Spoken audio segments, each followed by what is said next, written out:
Chapter 411. Is there any news? Who on earth is he? I heard from the people I saw that day that the man looks unfamiliar.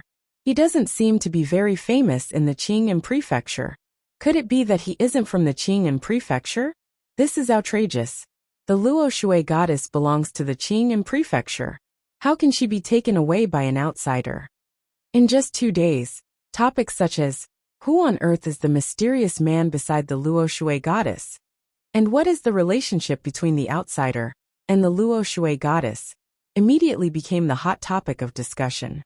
The speed at which it spread was enough to make people dumbfounded. In fact, the focus of people's discussion was no longer on Zheng Zumo. The man who appeared beside her that day was the focus of the public's opinion. Investigate. We must find out who he is. In a gorgeous mansion, a young nobleman ordered several servants. It's impossible for him to suddenly appear beside Lady Zumo. There must be something we don't know. Go and investigate. Humph. Apart from me, who else is worthy of the Luo Shui goddess? No matter who that person is, I will make him regret it. Messages and orders came from all corners, and countless pairs of eyes stared at Zheng Zumo's residence. However, other than occasionally seeing her go out to the theater, or go to another woman's residence, they didn't find anything suspicious. The man seemed to appear out of thin air, and then disappeared into thin air, completely disappearing from everyone's sight. Li Yi didn't disappear. In order to write the Jing Kingdom's version of Journey to the West and the Legend of the Condor Heroes as soon as possible, he almost didn't go out for the past few days. He edited, combined with the real history of this world, and removed the parts that were easy to be harmonized. There was a lot of work to be done. Even his daily sunbathing time was compressed to half an hour. Maybe it was because he hadn't tried to work so hard for a long time. After a few days, he felt that his body couldn't bear it. Thinking that one rewatching had persisted for more than 2 months in a more difficult and tiring situation than him. A man who could be regarded as a low-level martial artist in the martial arts world couldn't compare with a weak woman. He couldn't help but feel ashamed. At this moment, he planned to go to Huichun Hall to buy some ingredients for making medicinal cuisine. The recipe for the medicinal cuisine was found by him, after looking through many books. He would give it to Xiaozhu later, and ask her to nourish one rewatching's body during this period. After all, the future development of the theater couldn't do without her. The reason why he chose to go to Huichun Hall was because it was the nearest medicine shop. Secondly, he didn't have to pay there. When he taught the suturing technique to Dr. Chen from Huichun Hall, Dr. Chen said that in order to thank him for his selfless contribution, the medicine hall would not charge him a single cent as long as he came to visit them in the future. Only by being careful could he live a long life. Although he didn't have much money, as a man who knew how to live, he should save where he could, right? The door of the medicine shop was open. Li Yi took out the recipe for the medicinal cuisine from his arms and walked in. Doctor, how is my eldest brother's injury? In Huichun Hall, a strong man grabbed Dr. Chen's arm and said, Don't worry. Let me go first. Dr. Chen struggled to get rid of the man's hand. He stood up and said, His external injuries are not serious. He will recover after a few days of rest. But the internal injury he suffered is quite serious. I'm afraid it will take him a long time to recuperate. A long time to recuperate?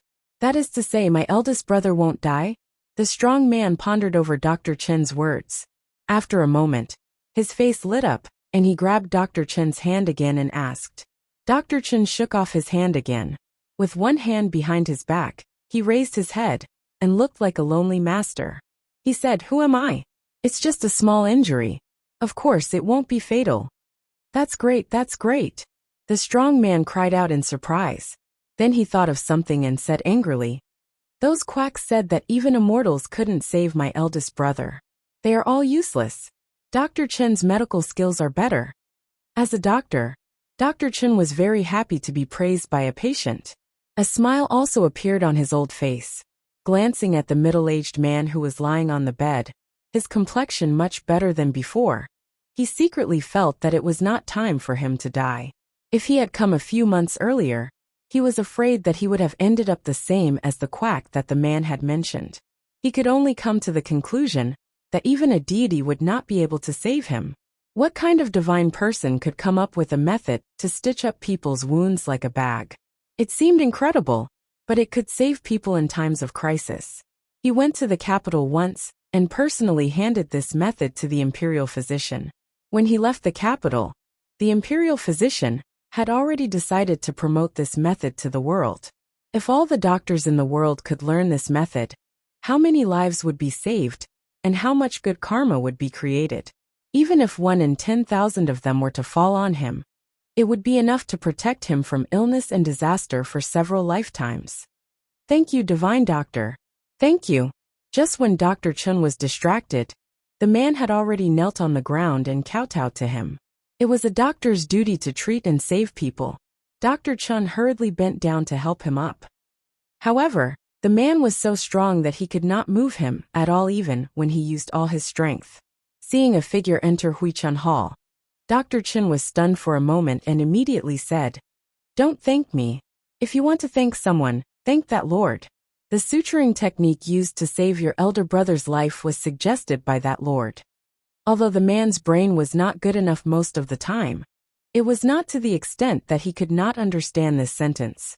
He turned around and was about to speak when he saw the young man standing in front of him. He was stunned for a moment and blurted out the word benefactor. Li Yi was also stunned. As soon as he walked into the medicine shop, someone bowed to him.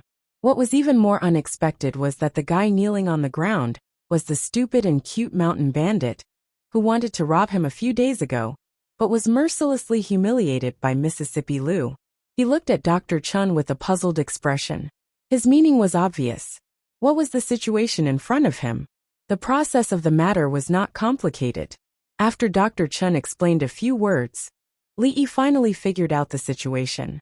It turned out that a few days ago, after the man was rejected by several doctors in the city, he carried his injured brother and came to him. If it was a few months ago, he did not know how to suture wounds. In order to avoid trouble, he might have told the man to go back and prepare for his funeral. However, things had changed. Dr. Chun was now a first-class divine doctor in the eyes of everyone. He disinfected, sterilized, and sutured the wound. After this set of procedures, he finally brought the man back from the gates of hell.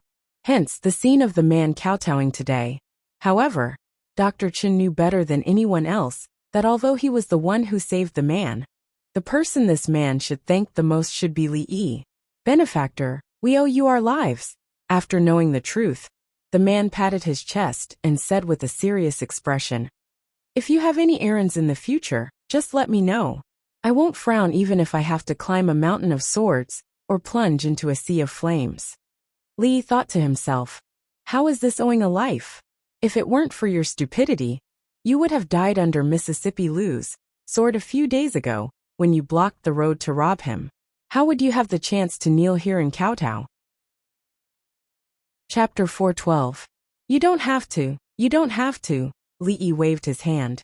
Why would he need someone to climb a mountain of swords and plunge into a sea of flames for him? Even if he did, he wouldn't dare to ask this silly, cute man to do it. His ability to do bad things was definitely much stronger than his ability to do good things. The person lying on the bed was a rather thin middle-aged man. His face was thin, and he looked somewhat similar to the burly man. Perhaps it was because he was injured, but his face was slightly pale. After the burly man spoke, he also spoke. "My younger brother is slow-witted. If he has offended you in any way, I apologize on his behalf." The middle-aged man spoke politely and properly. He didn't seem to have the same parents as the stupid man at all. Li Yi shook his head and said, "It's not that I've offended you. It's just that I need to be more familiar with the official language in the future, so that I can disguise myself as a bandit. I've already memorized it. If you don't believe me, I'll recite it for you." When the big man heard this, he said with some dissatisfaction, "Listen, benefactor. I planted this mountain, and I opened this tree." Li Yi was starting to wonder if the two of them were really twins, but the distribution of the brain during the embryonic stage was not very balanced. This man had obviously only received a small portion of the brain, but his body had been compensated. He was much more muscular than his elder brother. It was a surprise to see the two brothers here. He still had serious things to do. He explained the purpose of his visit to Dr. Chun. Dr. Chun immediately ran to the counter to get the medicine and asked if he could keep a copy of the prescription for the medicinal diet for later study. It was just an ordinary medicinal diet prescription. In the future, there were all kinds of dietary supplements that could be found everywhere. Li had just picked one out of them. Perhaps any old Chinese medicine doctor's prescription was not worse than this one. If he wanted to study it, let him be. Watching Li take the medicine and leave Huichun Hall, the big man's expression was a little regretful. He was not a person who didn't know how to repay kindness. On the contrary, if he received kindness from others for no reason, he would always feel depressed if he didn't return it quickly. However, they didn't need him at all, which made him very depressed. After a while, the big man seemed to think of something. He took out an ingot of silver from his arms and put it on the counter. He said to Dr. Chun, "This is the medicine fee for the next few days. If it's not enough, I'll think of another way." Dr. Chun smiled and pushed the silver back and said, "Since you're a friend of young Lord Li, if I accept the silver, I'm afraid I'll be punished. In the future, you can take the medicine and boil it here. Don't mention the medicine fee again." Huichun Hall had been open for dozens of years, so it must have accumulated a lot of money. Dr. Chun was not short of these few taels of silver. For him, because he had personally offered his miraculous skill, he had received a promise from the imperial physician, which was far more important than a few hundred or a few thousand taels of silver. Soon, he would hand over Huichun Hall to his disciple. He would go to the capital again and learn medical skills from Lord Lu. If he could achieve great medical skills in his lifetime and enter the imperial physician's bureau to work, he would have no regrets even if he died. The middle-aged man slowly sat up from the bed. He had always been decisive, so he didn't refuse. Even if he wanted to repay the kindness, the prerequisite was that his body could recover. He smiled and said, "I am greatly indebted to you, but I don't know your identity. I'm really ashamed. I wonder if Dr. Chun can tell me?" The middle-aged man was obviously very talkative. When the two of them talked, the big man felt a little bored. He scratched his ears and cheeks, feeling very uncomfortable. There were experts competing in the theater outside the city today. Both of them were rare experts on the heavenly list. He didn't know if the hero's ranking and heavenly list would change after today. If he could go and watch the show, how good it would be. Under Li Yi's arrangements, Wan Ruoqing didn't have much to do these few days. Other than occasionally going to the brothel, she stayed at home to read the two books, Journey to the West and The Legend of the Condor Heroes. She wasn't very interested in the latter, but she heard from Old Sun that the book was very well received in the theaters outside the city. When the storytellers told the stories, the theaters were almost full, and most of them were people from the martial arts world. Old Sun had always been in charge of matters related to the martial arts world. She spent most of her time on the former. Obviously, this story had a wider audience and was suitable for almost all theaters. When they received a story, they would first spread it around through the storyteller. As time passed and the popularity of the story died down, they would then adapt it into a play. Any guest who had heard the story would almost never miss out on these plays, and the theater would thus welcome a second wave of customers. However, this wasn't all. For example, all the stories and strange tales from a Chinese studio had been printed into books through the printing workshop. They were very popular in Qing'an Prefecture and were always in short supply. There were also picture books adapted from the stories, and even snacks sold in the theater. These were all extensions of the theater's business.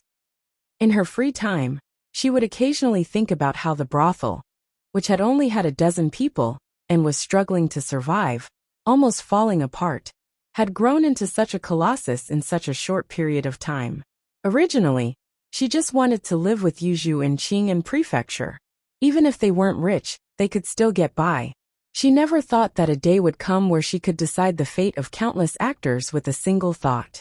She didn't lack in material things, but she needed to be more careful with every step she took. As she was thinking about these things, Xiao Zhu came bouncing in from outside. She waved the thing in her hand and said, "Sister Ruoqing, guess what this is?"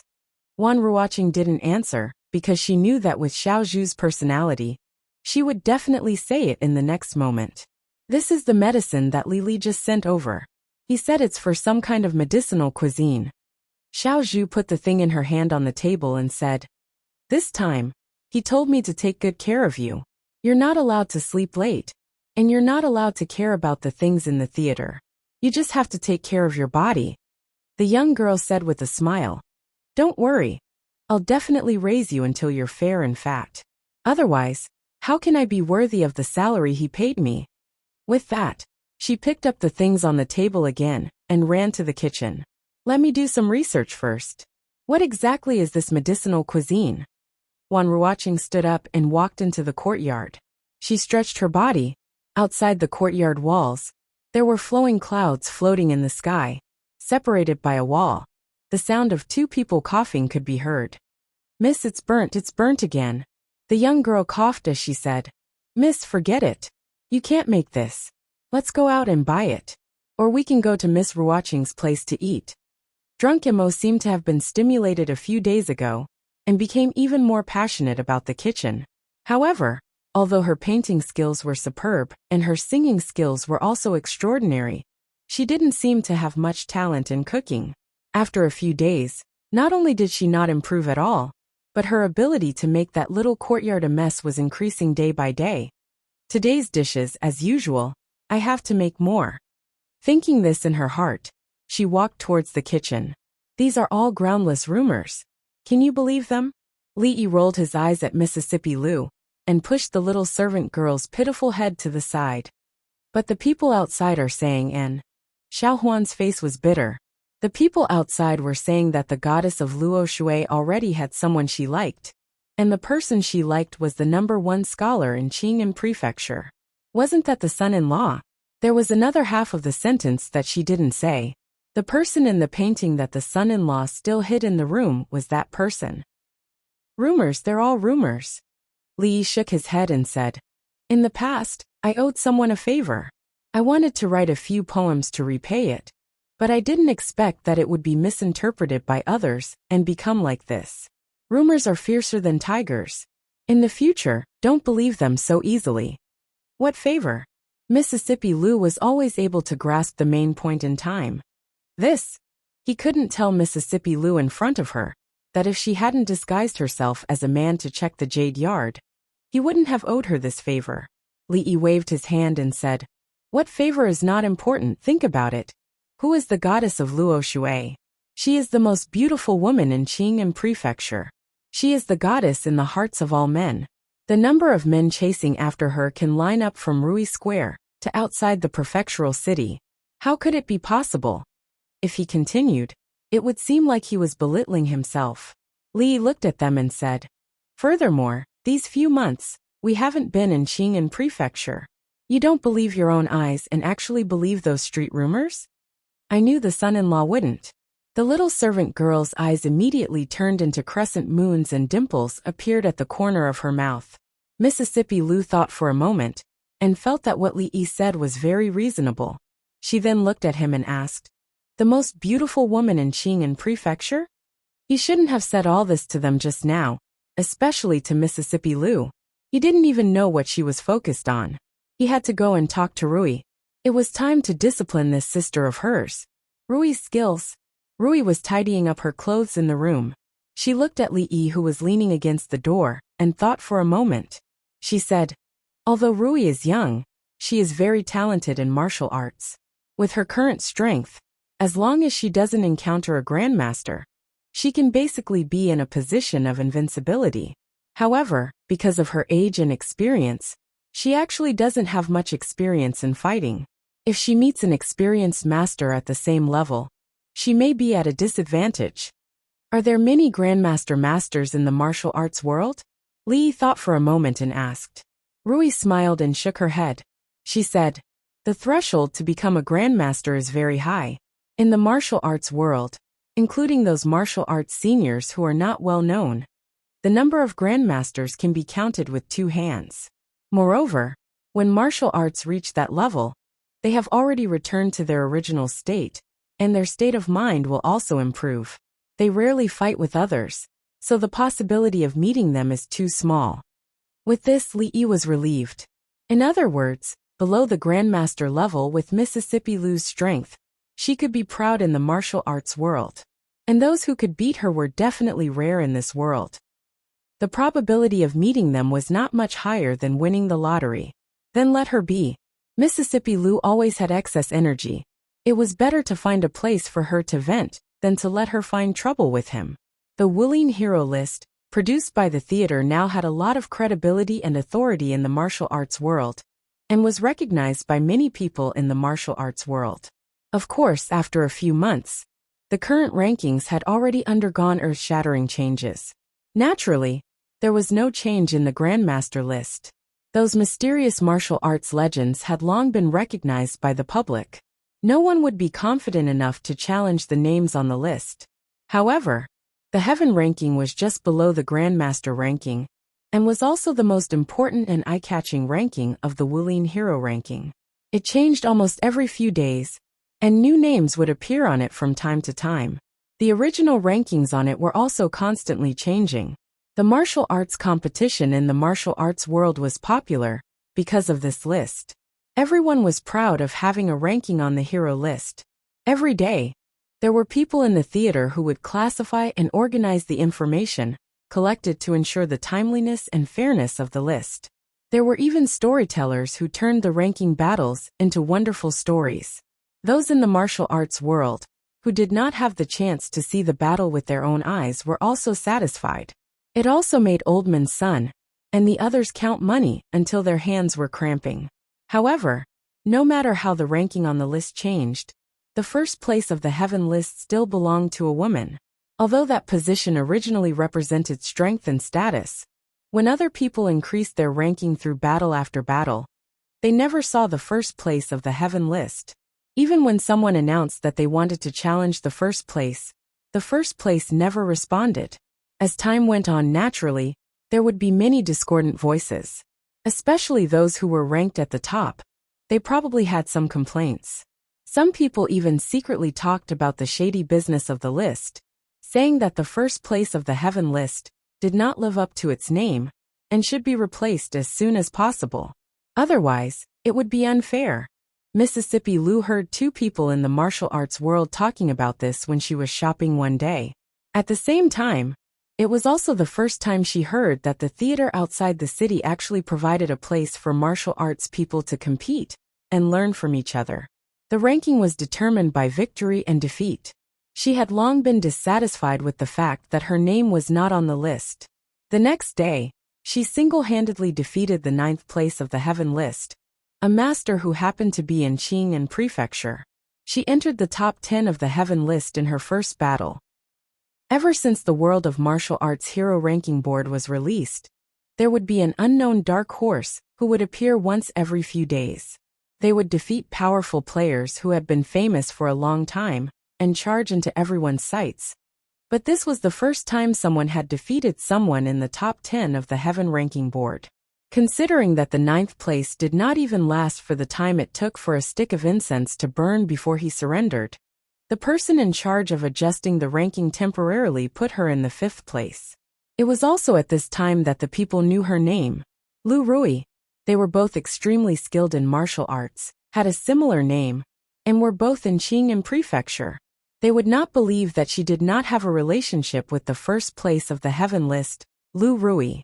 This news was quickly verified. This time, no one said that the first place of the Heaven list was undeserved. The younger sister was so powerful. How bad could the older sister be? If anyone still had doubts, they would first defeat the 5th place of the Heaven list. The reason why she was ranked 5th was because the 3 people in front of her were not in Qing'an Prefecture. Perhaps even those 3 did not have absolute confidence in defeating her. There was no need for the theater to deliberately promote her. This heroine Lu, who came out of nowhere and had both beauty and strength, became the hot topic of discussion in Jianghu in a few short days. Chapter 413. Topics related to the Luo Shui goddess had gradually died down in Qing'an Prefecture. When they learned that the man she held that day was the well-deserved #1 scholar of Qing'an Prefecture, and even the #1 scholar of the Jing Kingdom, Everyone's attitudes were completely different from before. After all, before Zheng Zimo was the Luo Shui goddess, when she was only a leading artist in the Jade's courtyard, she seemed to have an unclear relationship with that person. The reason she had the title of Luo Shui goddess was because of that person's Luo Shui goddess Fu. The goddess belonged to someone else. Even if they were envious and jealous, they could only be envious and jealous. In terms of literary talent, the scholars of Qing and had already been beaten black and blue by that person. Even when it came to poetry, they felt tired. There was a mountain in front of them. No, there were countless mountains blocking their way. Any one of them was a height they could never climb in their entire lives. Under such circumstances, who would have the heart to climb a mountain? This directly caused countless scholars of Qing and to no longer have any interest in poetry. Most of their energy was placed on history and essays. It made Professor Feng smile in his sleep. Poetry was a small path. As scholars, they should focus on the imperial examinations. They could not lose sight of the bigger picture because of small gains. Who would have thought that something he had advised countless times to no avail would be solved by that kid with a few poems? According to a few professors of the prefectural school, Professor Feng was overjoyed and immediately composed a poem. When he raised his eyes and saw the Bright Moon collection that a student had placed on the table, his face immediately darkened and he burned his poem. Because Li Yi's most famous poem was Shui Diao Getu, almost everyone in Qing and prefecture could recite. When will the moon be clear? Holding a cup of wine, I asked the blue sky. Some busybodies took the first two words and named his poem collection of Bright Moon. Li never participated in poetry competitions and did not interact with the scholars. Naturally, he could not deny this. Over time, everyone tacitly agreed. Other than his literary talent, he was also the former Anxi County lieutenant. Now he seemed to have been transferred to the capital. Although his official position was not known, he had been favored by the emperor when he was still in Qing and prefecture. Now it was likely that he would go one step further. Although no one knew why he had returned to Qing and prefecture, he was still someone most people had to look up to. No matter how they compared themselves to him, it was a sad thing. Everyone felt depressed in their hearts, but they had to admit that they were impressed. Of course, not everyone thought that way. What number one scholar in Qing and prefecture? Can scholars be eaten? In the Ichuan brothel, a young nobleman lay on a soft mattress in one of the rooms. In his arms was a beautiful woman that the brothel had recently promoted. The young man's hand groped the woman's perky curves as he said, "Even if he was the commandant of Anxi County, that was only in the past. So what if he went to the capital? He still came back with his tail between his legs. What does Miss Zemo see in him?" Yes, young master is right. A skinny young man who was dressed like a servant nodded and said, "Anxi County is young master's territory. Even if you're a dragon or a tiger, you'll have to bow down to him. That goddess must be blind to actually." "Shut up." The nobleman glared at him and said, "Miss Zemo just didn't realize how good I am. I don't blame her. But I'd like to see just what kind of person that Li Yi is to be able to make Miss Zemo see him in a different light. Tonight at the Drunken Fragrance brothel, invite that Li guy over." "Yes, young master. I'll arrange it right away." The young man responded and glanced greedily at the woman in the nobleman's arms, before quickly retreating. A moment later, alluring panting could be heard from the room. Just as the young man jogged out of the Ichuan brothel, the nobleman also walked out of the room with a satisfied expression. "Let's go back to the yamen." The nobleman waved his hand and walked out of the brothel, escorted by several figures. "Advisor Chen, please forgive me for not being able to agree to your request," Old Man Sun said to a man with a small mustache in the Chongping Street Theater. This man was the advisor and number one lackey of the current Anxi County magistrate Wei Dapeng. Under the magistrate's orders, he had been causing trouble for the theater these days. Advisor Chen squinted at him and said, "I say, Old Man Sun, you better think this through. You've colluded with martial arts bandits and greatly disrupted the peace and order of this county. If it weren't for my lord's benevolence, do you think your theater would still be able to operate?" Advisor Chen's words are a little unreasonable. Everyone knows that Anxi County is full of chivalrous people, who specialize in pacifying injustice and assisting the county magistrate's constables in solving cases. This has made Anqi County the most stable among all the counties in Qing'an. How can there be bandits here? Old Man Sun said calmly, neither servile nor overbearing. If it had been a few days ago, he naturally wouldn't have dared to speak to Advisor Chen like this, because Advisor Chen was, after all, County Magistrate Wei's advisor. However, things were different now. Their backer had returned, so he naturally spoke with more confidence. Moreover, what he said was the truth. Ever since the release of the Wuling Hero ranking, the atmosphere in the martial arts world near Qing and Prefecture had changed greatly, not to mention the entire Jianghu. Didn't people live for fame and fortune? Most of the people in the martial arts world acted freely. They didn't care much about money, but they cared a lot about fame. Who didn't want their stories of chivalry to be made into stories by storytellers and spread throughout Qing and Prefecture, so that the name of chivalry would spread throughout the Jianghu? As a result, the number of chivalrous people near Qing and Prefecture had suddenly increased recently. Some ruffian who teased innocent women on the streets might be beaten up so badly that even his mother wouldn't be able to recognize him if he said one more dirty word. Not long after, the story of Master Wang standing up for innocent women and beating up ruffians would appear on the bulletin board of a certain theater. There were many chivalrous people who had nothing better to do. In comparison, the ruffians in the county who bullied the market were not enough. It was not uncommon for them to be tied up like rice dumplings and hung on the wall, loudly repentant. For a time, all the villains in Anqi County felt insecure, while the commoners were the exact opposite. Their sense of happiness and security was increasing. The Wuling Hero ranking did not only rank martial arts. There was also a corresponding chivalrous ranking, which ranked people based on their moral character, reputation, and the number of chivalrous deeds they had done. If a chivalrous person received a banner of gratitude from others, or if someone found a diary that recorded their chivalrous deeds, they would gain points. This directly made Anqi County the most civilized county of the year in Qing and Prefecture. Old Man Sun did not understand. In the end, the honor would still fall on County Magistrate Wei's head. Why did he still make things so difficult for them? Chivalrous people? Chivalrous people?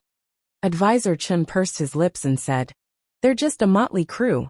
The security of Anqi County is, of course, due to my lord's efforts. What does it have to do with those bandits?" Hearing Advisor Chen's words, even the two bailiffs behind him couldn't help but twitch the corners of their mouths.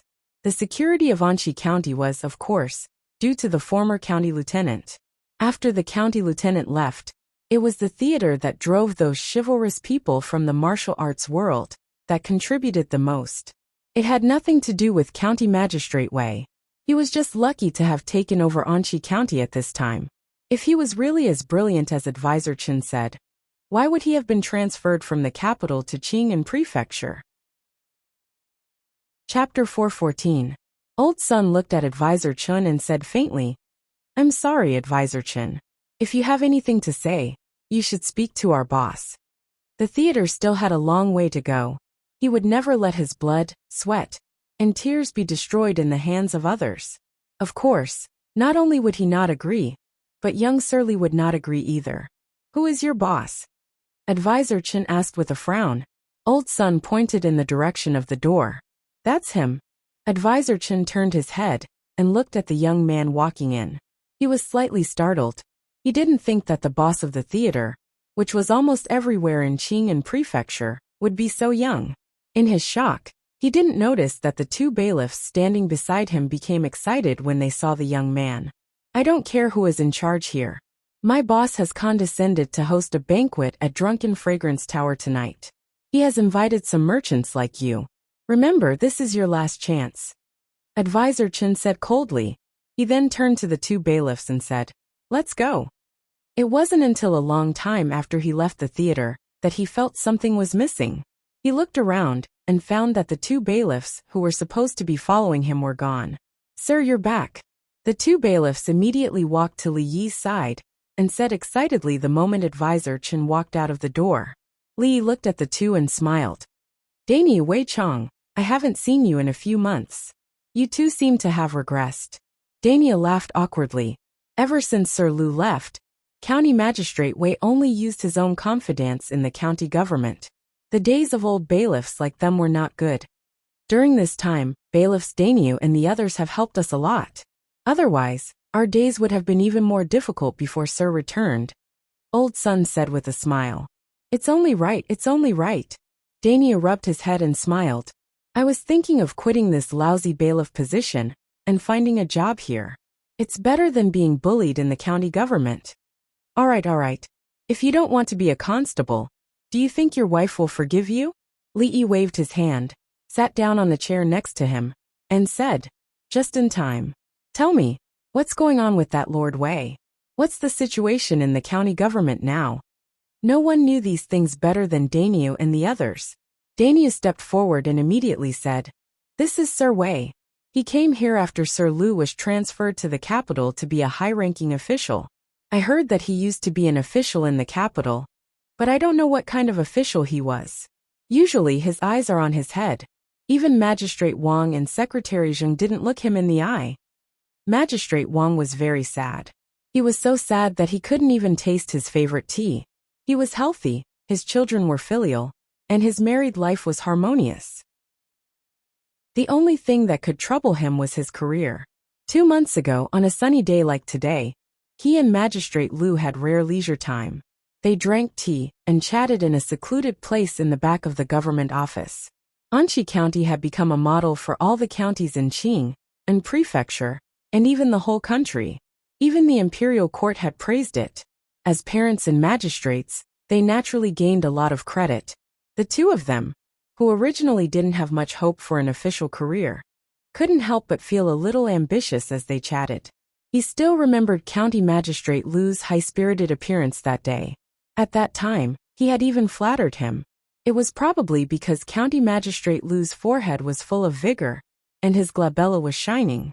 In the future, his career as an official would definitely prosper, and he would not waste his life in the position of Anqi County Magistrate.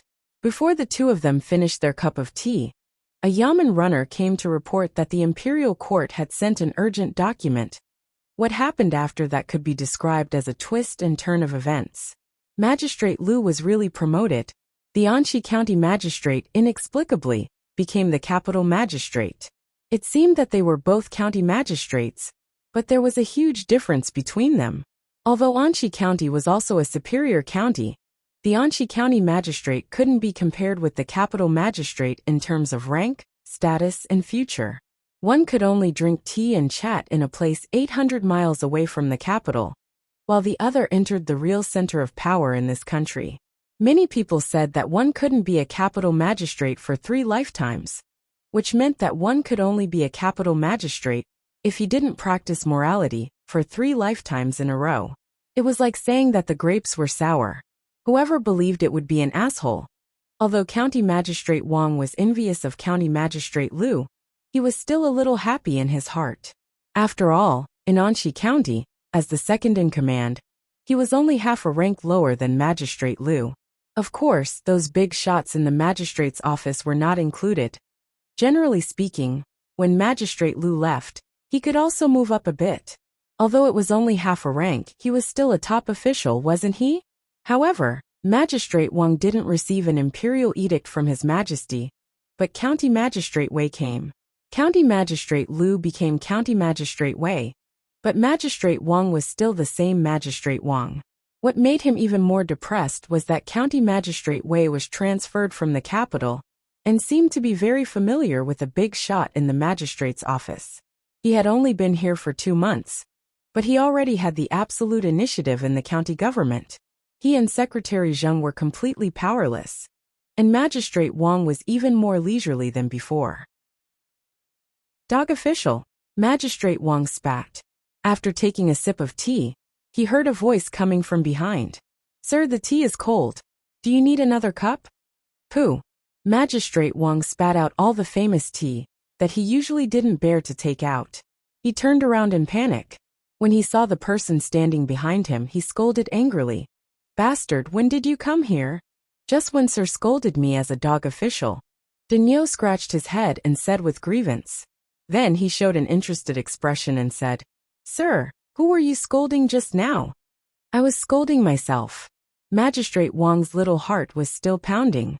He kicked Daigneau's butt hard and said, get out, get as far away from me as possible. Don't let me see you again." "Just scold County Magistrate Wei. Everyone in the county government knows that you always scold County Magistrate Wei behind his back." Daigneau muttered and said as he walked back, "I came to tell Sir that Sir Li is back. He also asked about the county government today. I said that Sir and Secretary Zheng's situation is not very good. Sir Li said that since we are colleagues, he should help them if they have any difficulties while he is still in Qing and Prefecture. Since he didn't, I'll go and tell Sir Li now. Get out, if you don't get out." Seeing Daigneau muttering, Magistrate Wang just scolded him. Suddenly, he seemed to think of something and asked, "What did you say?" "Sir Li is back." "Which Sir Li?" "But Sir is no longer a county lieutenant now. Even if the two of us join hands, we can't defeat County Magistrate Wei. Forget it." Daigneau muttered to himself, and then shook his head. He was about to leave Magistrate Wang's sight. County Lieutenant? Could it be County Lieutenant Li? Hearing this, Magistrate Wang's eyes lit up. Looking at Daigneau's disappearing back, he rushed up like an arrow. Come, Daigneau, taste this tea." Magistrate Wang poured a cup of tea for Daigneau and patted his shoulder. He said with a smile, "You have been a constable in the county government for a long time. I remember that you were already here when I was just transferred to Anqi County. Daigneau, tell me honestly, how do I usually treat you?" Seeing Magistrate Wang uncharacteristically stroking his shoulder with one hand, Daigneau took a few steps back and suddenly thought of a rumor that all the runners in the county government knew. It was said that Magistrate Wang and County Magistrate Lu often did some shameful things in a room in the back office. It was not a big news that Magistrate Wang had a fetish for men. Thinking of this, he immediately covered his chest with his hands and said in horror, Sir, don't do this. I won't obey you even if I die." Chapter 415. Did Lord Li really say that? Magistrate Wang pretended to be calm as he looked at Daigneau, but he was actually very nervous. Others might not know about his former colleague's magical powers, but how could he not know? He might not be able to fight against the new prefectural magistrate, but County Magistrate Wei. Who was County Magistrate Wei? Daigneau scratched his head and said, "Not necessarily. Perhaps I misunderstood. Lord Li actually didn't mean that." Magistrate Wang's eyelids twitched. If he didn't have something to ask him, he would have kicked him. He forcefully suppressed his urge to kick him and said, "What did Lord Li say? Tell me everything without missing a word." What Daigneau said next would determine whether he could turn over a new leaf in the future, and whether he could resist County Magistrate Wei's dictatorship. The serfs could turn over and sing, whether they would live standing or die kneeling. In short, this was the only light he could see at this moment. After a while, Magistrate Wang nodded with satisfaction. He touched his beardless chin and said, "Go find Registrar Zheng and tell him that I have something important to discuss with him. Then go to Intoxicated Fragrance Restaurant and book a table for tonight's banquet. By the way, send an invitation to Magistrate Li's mansion." Daigneau nodded and asked, "Find Registrar Zheng, book a banquet, send an invitation. Is that all? After you're done with these things, go pick up the manure water in the latrine of the county government office." Magistrate Wang turned around and walked back to his room. When he reached the door, he stopped and said indifferently, Pick up the manure water?" Hearing this, Daigneau's expression immediately changed. In a room at the back of the Anqi County Government office, a slightly plump middle-aged man sat on a chair and flipped through a book on the table. Advisor Chen hurried over from outside. After knocking on the door, he entered the room and said respectfully, "Lord, I've informed all those people." "All of them?" County Magistrate Wei Dapeng raised his eyelids and asked, "What did they say?" Advisor Chen smiled and said, "Don't worry, Lord. If they're smart, they'll know what to do." County Magistrate Wei looked out of the window and said indifferently, "I'm just afraid that they're not smart." Advisor Chen laughed sinisterly. "If they're not smart, we'll make them smart." As if remembering something, County Magistrate Wei asked again, Have you been to that theater? My lord, I've already informed them, Advisor Chin immediately replied. He raised his head to look at the county magistrate with a puzzled expression. He didn't understand why the county magistrate was so concerned about the affairs of those lowly actors. Shouldn't the most important thing now be striking while the iron is hot, and establishing his prestige among the rural gentry of Anchi County, so that he could gain a firm foothold here? County Magistrate Wei saw his advisor's confusion, but he was too lazy to explain. Although he still regarded those actors as untouchables, untouchables also had their own uses. At least the current public security situation in Anchi County was inextricably linked to them. As the county magistrate of Anchi County, how could he allow such power to fall into the hands of others? Nowadays, Anchi County was a paradise for most of the officials. Every year, the imperial court would inspect the county and place it at the top of the list. This was a great thing for the officials in the county. If they stayed here for a few years, they would be able to advance further and officially step into the center of power in this world.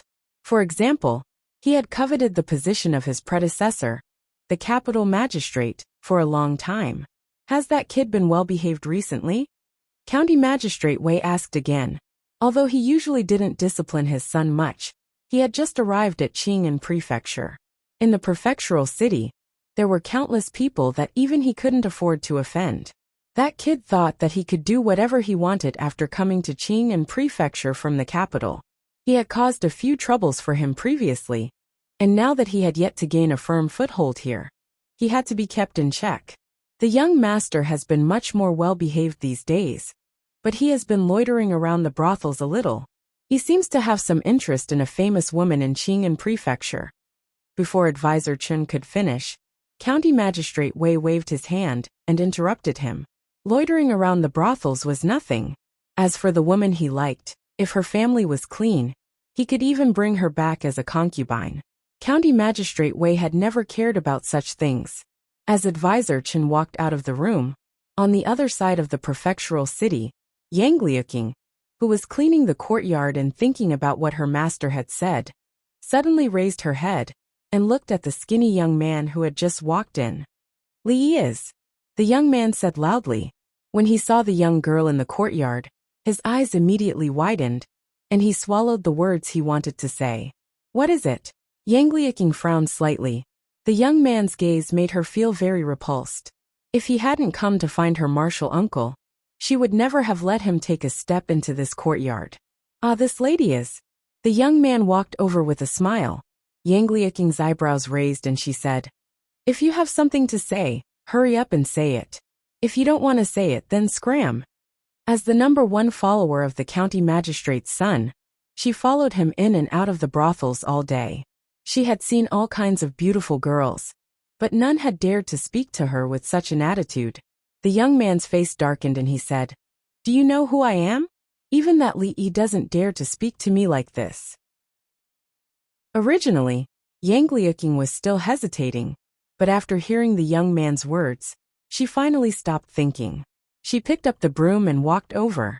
The young man crossed his arms and swept his gaze impudently over Yang Liuqing's body. He smacked his lips and said, Oh, this little beauty has quite a temper. His impudence didn't last long.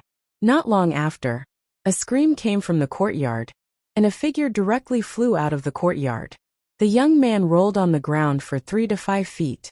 His clothes were torn, and his face was even more unrecognizable. He got up from the ground and wiped the blood from his nose. When he was about to curse, a broom flew out and fiercely hit his chest. The young man fell to the ground again. This time, he didn't dare to stay any longer, and he hurriedly crawled away. Yang Liuqing silently walked over, picked up the broom, and walked back to the courtyard without saying a word. These days, there were many people who came to find her martial uncle. At first, she was polite and welcomed a few people in. Later, her martial uncle said that if anyone came in the future, she could just use the broom to drive them out. However, she was worried that if she drove the wrong person away, it would delay her martial uncle's important matter. In the end, she didn't do it. Now it seemed that it was better to do as her martial uncle said. There was another more important thing. Should she also go out of the city to compete with people? These days, she had been improving rapidly. If she was lucky, she might be able to squeeze into the bottom of the heaven list. Her hands unconsciously swept the ground until another figure appeared in front of the door. What happened? When Li Yi saw Daniel, he was holding his butt and crying softly. Of course, Daniel couldn't tell him that he was beaten by a woman with a broom. He hurriedly handed over an invitation and said, "Sir, this is what Magistrate Wang asked me to send. He and Registrar Zheng are waiting for you at Drunken Fragrance Tower tonight." So urgent. Li Yi took the invitation and said, "It seems that Lord Wang and Lord Zheng don't seem to be doing well. Go back and tell them that I will go on time." "Sir, then I will go back first." Daniel rubbed his butt and thought about whether this could be counted as a work injury. He didn't want compensation, but he still had to go to the toilet to carry feces. Chapter 416. Uncle, Master asked me to tell you that you don't have to wait for her for dinner. Just leave some food for her. When Li Yi was copying Journey to the West and the Legend of the Condor Heroes in his room, Yang Liaking walked in and said, "Mississippi Lu finally found a new toy not long ago." The Wuling hero list was stirred up by her. It was said that the master who ranked 6th on the heaven list came all the way from Qingzhou to Qingan Prefecture to challenge her. He seemed to think that women were easier to bully. It was very likely that he could defeat her and refresh his ranking. The top 5 on the heaven list. Just thinking about it made him a little excited. If he worked harder, he could defeat the 4th, 3rd, 2nd and 1st and jump to the top of the list. Wouldn't that mean that he would be the number 1 master below the master level? There were many people with this idea. In just a few days, Mississippi Lu had received many letters of challenge. Mississippi Lu wanted to see the world in chaos. She was worried about not being able to find a real master to spar with. Of course, she accepted all the letters of challenge. 2 days later, under everyone's endless anticipation, the 5th and 6th ranked experts on the heavenly list finally had an unparalleled battle. The result was that after 100 moves, the expert spat out 2 ounces of blood, and the battle ended. It was said that on that day, second young lady Lu wielded her sword, her white clothes fluttering in the wind, and her sharp sword light blinded countless people's eyes. After that, the people who had challenged her never showed their faces again. According to Old Sun, the performance of the theater that day was more than 10 times that of the past. These days, Mississippi Lu was very busy. She usually didn't eat at home on time. Li Yi was already used to it. Got it. What else did she say? Li Yi continued to work and asked without raising his head. Master also said that she wanted to eat braised prawns and braised purple melon for dinner. Not too sour sweet and sour fish. Steamed rice should be neither too soft nor too hard. Anything else? Li Yi raised his head and squeezed out a few words through gritted teeth. Nothing else. Yang Liaking hurriedly ran out. His voice came from outside the door. "I'm going out of the city to look for Master. I can't help Marshal Uncle during dinner." Watching Yang Liaking quickly disappear from his sight, Li Yi sighed. She used to be such a hardworking little girl. Look at how she has been taught by Mississippi Lu. As for Mississippi Lu herself, she didn't stay at home all day. She still wanted to eat braised prawns, braised eggplant and sweet and sour fish. If she came home late, she would eat leftovers. The Drunken Fragrance Tower was the most famous restaurant in Qingan Prefecture. It was a high-class restaurant with exquisite dishes and attentive service.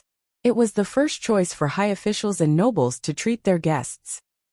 "Lord Li, it's been a long time. I've missed you." In a heaven-class room somewhere, Magistrate Wang looked enthusiastic. His attitude was even more enthusiastic than when Li Yi was the county lieutenant. "Lord Li, please take a seat." Registrar Zheng was even more enthusiastic. He personally walked over and pulled out a chair for Li Yi. "We are colleagues. You don't have to be so polite," Li Yi said with a smile.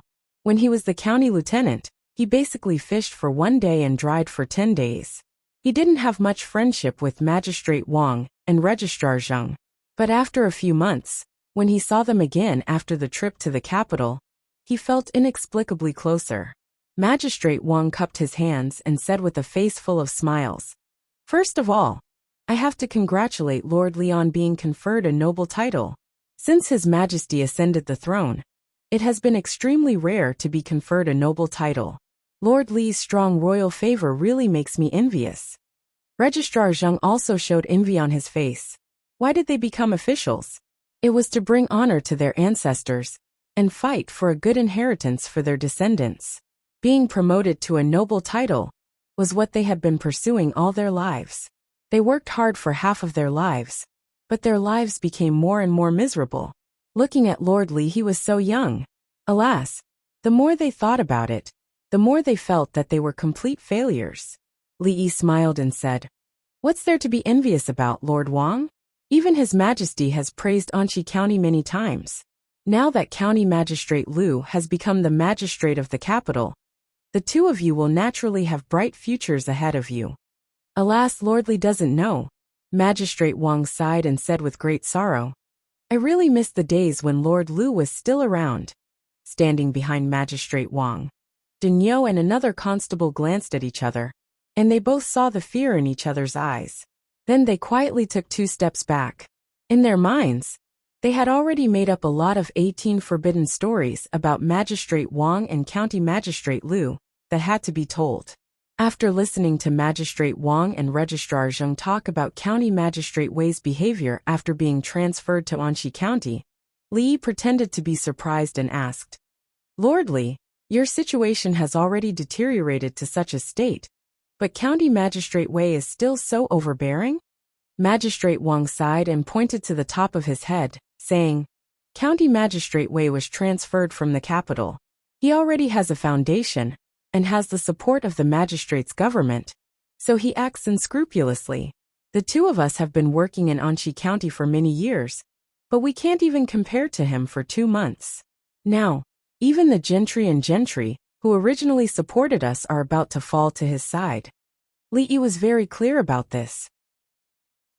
Although the county magistrate was the head of a county, his achievements still depended on the support of the people below him. The gentry of every place were equivalent to the local bullies. Without their cooperation, even the county magistrate would not be able to achieve anything. Most of the county magistrates appointed by the imperial court came from other places. It would take a long time to rope in these people. Similarly, Magistrate Wang and Registrar Zheng also had their own subordinates. The several parties restricted each other and cooperated with each other. This was the normal state of a county's leadership. Based on the current situation, the balance in Anqi County was obviously going to be broken by County Magistrate Wei. Once he established his dominance and authority, County Magistrate Wang and Registrar Zheng would become empty shells. In the future, not to mention their future, they would definitely have to retire in advance and live a leisurely life. Magistrate Wang suddenly stood up and bowed to Li Yi respectfully together with Registrar Zheng. He said solemnly, "We know that Lord Li must have a way. As colleagues, please help us, Lord Li." As the second in command and third in command of a county, they usually had to be bowed to by others. However, at this moment, they didn't care about it at all. Compared to their official career, these superficial things were not important at all. If Li Yi didn't want to help them, he should be cooking braised prawns for Mississippi Liu in the kitchen at home, instead of talking nonsense with them here. It didn't matter who became the county magistrate of Anqi County, but it was a little too much for County Magistrate Wei to target the theater. If he really interfered with the theater, how could he carry out his work in the future? It would be too inconvenient to guide public opinion and create a rebellion. Regarding this matter, no matter what, he had no reason to sit back and do nothing. Chapter 417. You're too polite. Li made a gesture with his hands and said, "Since you've said so, I can't just sit back and do nothing. But this matter can't be explained clearly in a few words. Let's sit down and talk about it slowly." After getting Li Yi's promise, Magistrate Wang and Registrar Zheng's dejection was swept away, and their faces were full of expectation. Even County Magistrate Liu had to respect County Magistrate Li before. Since he was so confident, the possibility of success should be 80 to 90%. "What's your plan?" Magistrate Wang looked at him and asked. Li Yi didn't answer directly. Instead, he looked at them and asked, Before that, I want to ask you two first. County Magistrate Wei squeezed you out. Did you really have no preparation at all? If the two of them really watched them fall to this point without taking any measures, Li felt that it would be better for them to be an empty shell. Magistrate Wang and Secretary Zheng looked at each other and hesitated for a moment. Then, they looked at Li Yi and said with a smile, "You must be joking. If I really didn't have any preparation, I'm afraid I wouldn't have the chance to be the county magistrate more than 10 years ago." As soon as Magistrate Wang finished his words, Secretary Zheng smiled and took out a booklet from his arms. He handed it to Li Yi and said, "Have a look at this, Mr. Li." Daniel and that constable looked at each other quickly. Having worked in the county government for so many years, how could they not have any political sense? They knew that what these officials were going to say should be something big, so they hurriedly said, "Mr. Li, we'd better stand outside and watch." Li waved his hand and said, "It's not a big deal. You can listen to it if you want." Magistrate Wang's face showed a trace of thinking. The next moment he said, "Listen to Mr. Li. You can stay here." Secretary Zheng nodded slightly and understood the implication of Magistrate Wang's words. From now on, Daniel and Wei Chang would be their trusted subordinates. Magistrate Wang no longer looked at Daniel and the others. He turned his head and looked at Li Yi with a trace of worry on his face. To tell you the truth, although County Magistrate Wei has done things perfectly, we still have some information that we can use against him. However, these are far from enough. County Magistrate Wang and Secretary Zheng certainly wouldn't sit still and wait for death when County Magistrate Wei forced them like this. However, the problem was that the things they collected were far from enough to bring down County Magistrate Wei. In the officialdom, if they couldn't kill County Magistrate Wei with one blow, what awaited them would be more terrible things. These things are indeed not enough, but what if you add this? Li took out a plate from his pocket and threw it to Magistrate Wang. Magistrate Wang hurriedly took the plate. After looking at it for a while, he asked in confusion, "Lord Li, what is this?" Looking at the puzzled expressions on their faces, Li Yi had the urge to turn around and leave. What? That Li Yi actually didn't come? In another room of the Drunken Fragrance Tower, a noble young master said with a slightly angry expression. The young man, who looked a little embarrassed with a scratch on his forehead, gritted his teeth and said, "Young master, that Li Yi obviously didn't take you seriously. Are we just going to let this go? Is the Li Yi that young Master Wei mentioned the first talent of Qing in prefecture?" A young man in the room suddenly asked. "What? Is there a problem with that Li Yi?"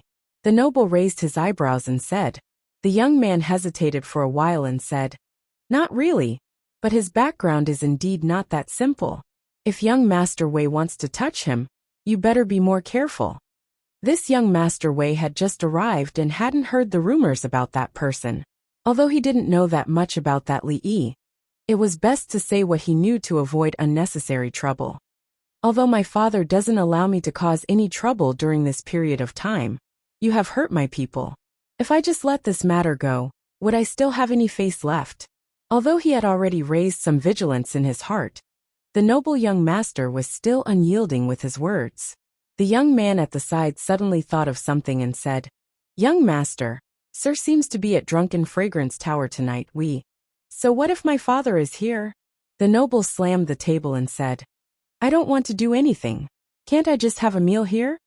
Although he acted very domineering, the young man knew that his young master was scared. He had caused trouble a few times in a row, and almost had Sir Wei punish him. During this time, he was much more peaceful than before. "Sir Wei, let us toast to you." In the first room of Drunken Fragrance Tower, a dozen people all stood up and raised the wine cups in their hands. They bowed and toasted County Magistrate Wei, who was sitting in the middle. County Magistrate Wei calmly raised his cup and took a sip, while the others could only drink up the wine in their cups. In the future, we have to rely on Sir Wei more. Everyone knew the purpose of tonight's banquet. After talking for a while, they had to express their attitude straightforwardly. Before this, they had done enough research on County Magistrate Wei. They knew that he had an extraordinary background and acted in an overbearing manner. In the county government, County Magistrate Wang and Secretary Zheng were both suppressed by him and could not turn over a new leaf. The balance in the hearts of those who were close to County Magistrate Wei gradually tilted. They chose an official just for the better continuation of their families. Since Magistrate Wang and Secretary Zheng had lost their power, they naturally had to choose a new big tree to rely on. Although County Magistrate Wei didn't show any expression on his face, he was very satisfied in his heart. After glancing around, he suddenly frowned and asked Advisor Chen, "What about the people in the theater?" Advisor Chen's face was also a little bad as he said, "Sir, that old man's son really doesn't know how to appreciate favors." County Magistrate Wei didn't speak anymore, but his eyes narrowed. Since ancient times, officials in the capital were 3 ranks higher than those in the capital. Although his rank didn't change after he was transferred to Qing'an Prefecture, he didn't think much of places other than the capital, even though this was Qing'an Prefecture, a place that even the king of Shu valued very much. With the help of his superiors, he had been doing things smoothly these days. When he encountered some small obstacles, he felt that it was a little interesting. County Magistrate Wei showed a trace of a smile on his face, which made the people around him feel cold. At this moment, the door of the room was pushed open. County Magistrate Wei, who was thinking about something, didn't notice it, but the others saw it immediately. When they saw Magistrate Wang and Secretary Zheng, some people looked a little embarrassed, because just a few days ago, they were on the side of these 2 people. More people were confused and shocked. They didn't know why these 2 people, who shouldn't be here, would appear here. Magistrate Wang glanced at the crowd and said expressionlessly, "You guys go out first."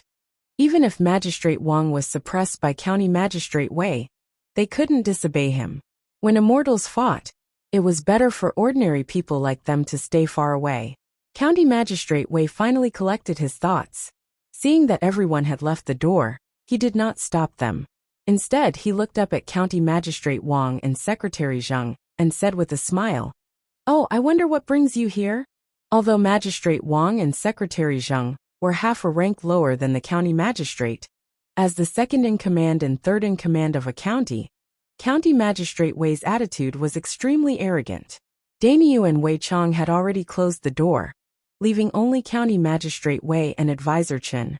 Magistrate Wang wasn't angry about County Magistrate Wei's attitude. He threw a booklet in his hand on the table and said lightly, "Sir Wei, you've committed a crime." Chapter 418. County Magistrate Wei casually picked up the booklet, flipped it a few times, and actually nodded in agreement. He looked at the 2 and said, "It's beyond my expectation that you could do this. I really underestimated you." He never thought that the 2 men, who had been in the position of county magistrate and secretary for so many years, were idiots, but he didn't guard against them, because County Magistrate Wei knew that most of what he did was not for himself. Even if he had some selfish motives, it was harmless. Even if these things were really put on the table, he wouldn't be afraid. However, he was a little curious about what the 2 men were thinking. Was this what County Magistrate Wang and Secretary Zheng relied on? Did they really want to turn the tables with these things? County Magistrate Wei threw the booklet on the ground and said, "If this is all, I'm afraid I'll let you down." When County Magistrate Wei said these words, his tone was a little cold.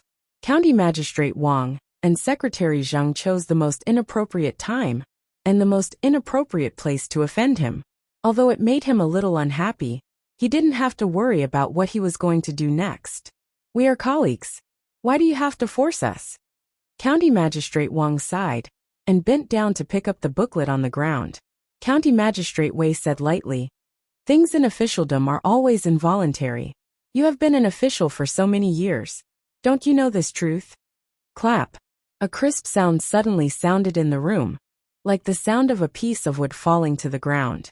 County Magistrate Wang picked up a small wooden plate that fell out of his arms and said, "As a County Magistrate Wei should set an example. It's wrong to throw things at random. Even if it can't hit people, it's not good to hit flowers and plants. If it's seen by outsiders, it will damage your reputation." County Magistrate Wang didn't put the wooden plate back into his arms again. He deliberately waved it in front of County Magistrate Wei and said, "Is what I said right or not? What do you think?" County Magistrate Wang's words were not timely.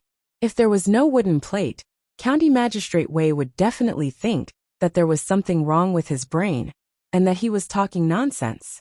But he saw it after all, and he saw it very clearly.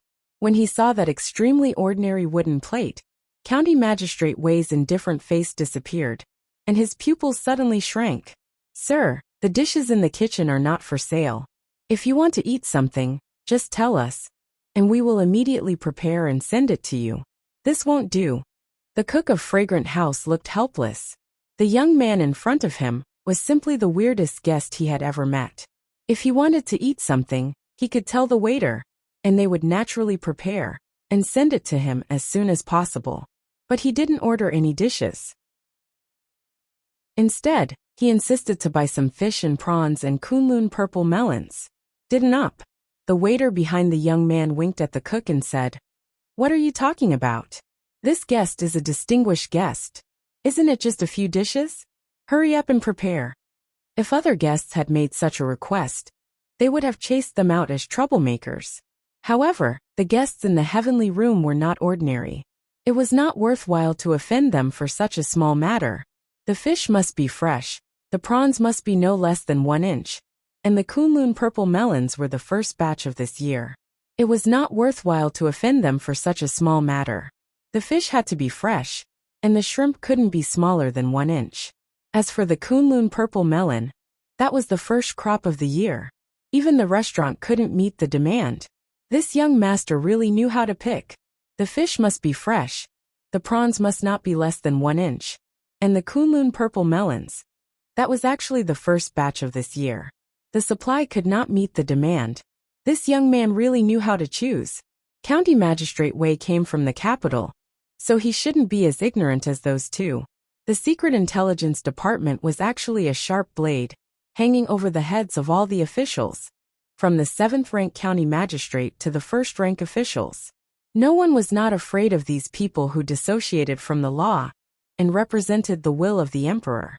On the way from the capital to Qing'an Prefecture, he had used this wooden plate several times and made some additional discoveries. Apart from the capital, the power of the Secret Intelligence Division was everywhere.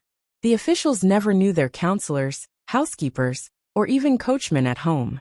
Besides being counselors, housekeepers, and coachmen, they didn't know what other identities they had.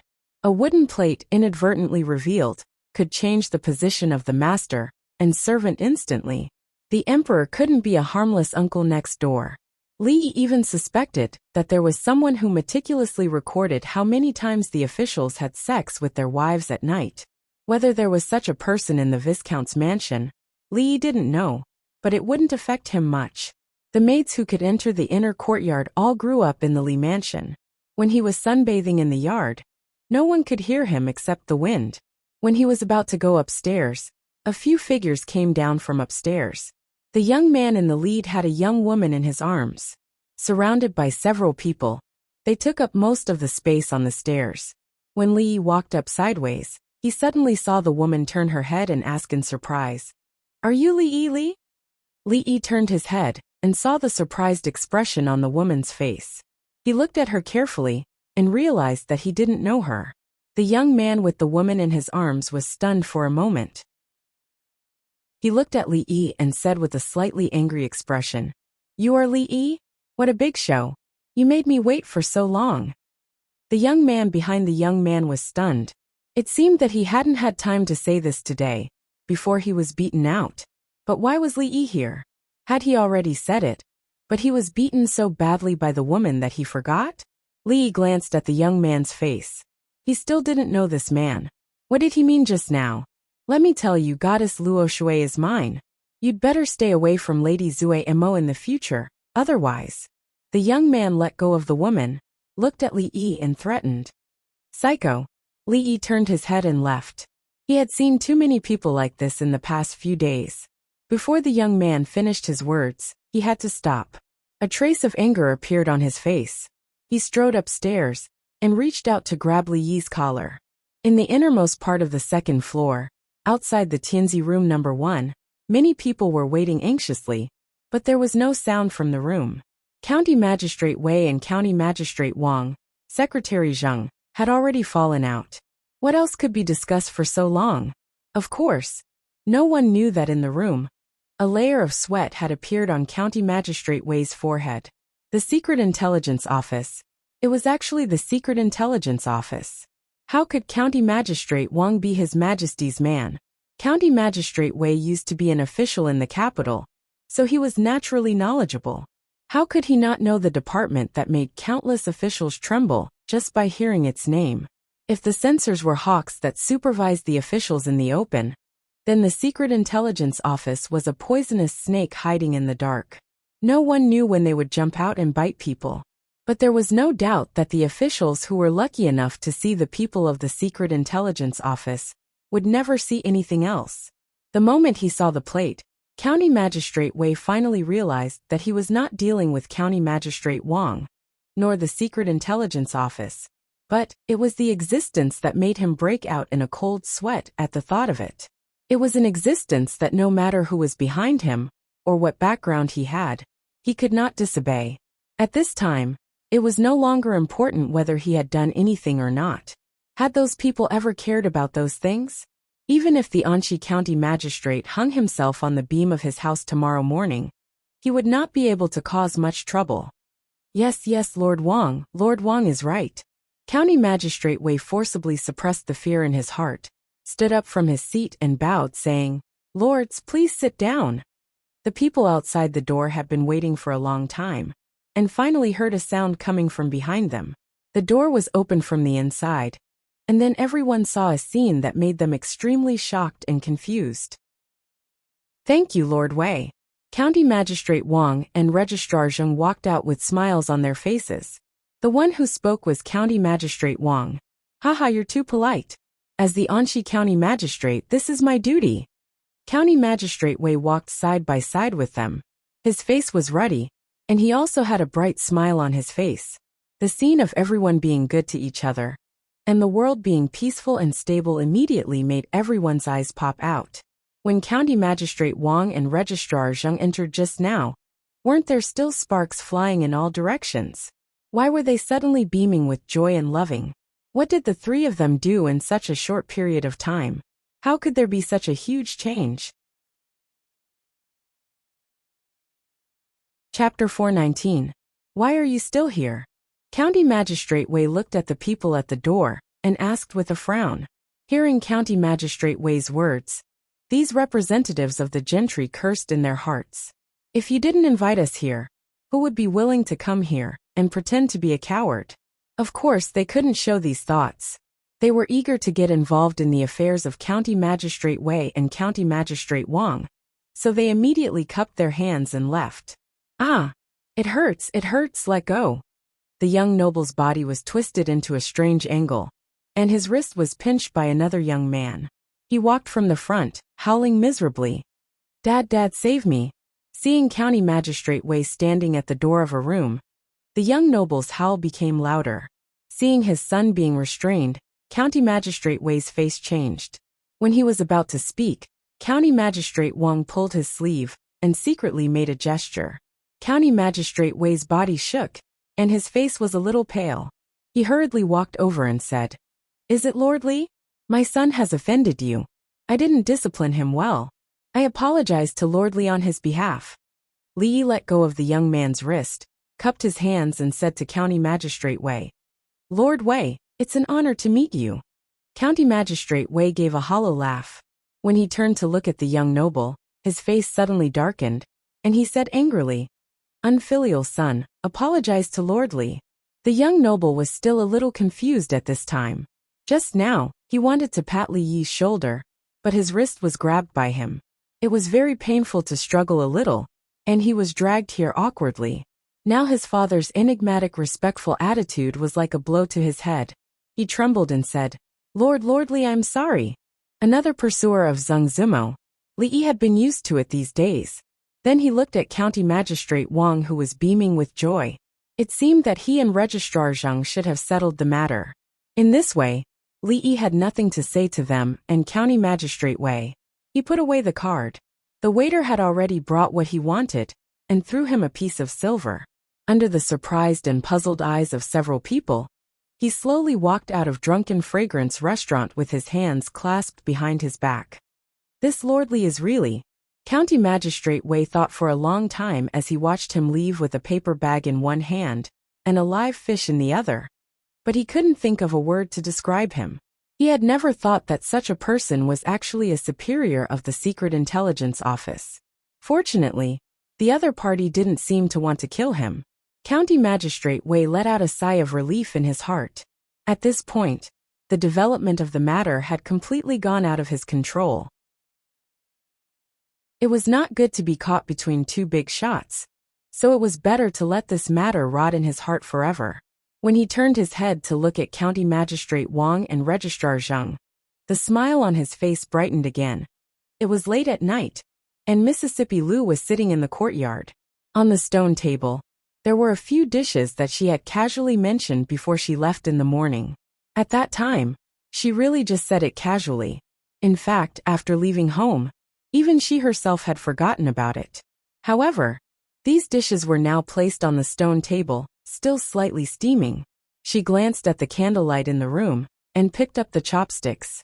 Husband, rest early. It won't be too late to continue writing tomorrow morning. Li Yi was writing at a rapid speed by the table. Rui walked over from the bedside and gently massaged his shoulders. There's no hurry. If you're tired, go to sleep first. I have other things to do tomorrow morning. Rui didn't answer, but she didn't move her body either. She just stood behind him, and the strength of her hands gradually became gentler. She lowered her head and quietly looked at what he was writing on the paper. It was rare to see someone as lazy as him doing something so seriously. These days, she could clearly feel that he was a little different from before. Although she didn't understand what he was doing, nor did she know how she could help him, at least for now, she could do something for him. Bang! The oil lamp exploded, and Li Yi just happened to end a new chapter. He stretched his arms and was slightly stunned by the softness in his palms. When he turned his head, he saw Rui standing there, blinking at him. "Ah, wife, why aren't you asleep yet?" he asked in surprise. "What time is it now?" "It's just past midnight." Rui looked at him and asked, "Husband, do you still want to continue writing?" No. Li Yi waved his hand and carried her by the waist. He walked to the bedside and said, "It's getting late. It's time to sleep." She only struggled symbolically for a few moments before completely giving up. Even the side of her neck was covered with a layer of pink. Omitted here. Time passed quietly. Only when they thought back would they feel that time had passed quickly. They couldn't even remember what had happened in the past few days. But for the women in the capital, this wasn't the case. They could clearly remember the specific day of a certain month, and what kind of perfume the perfume shop had released. Every season, there would be a different perfume.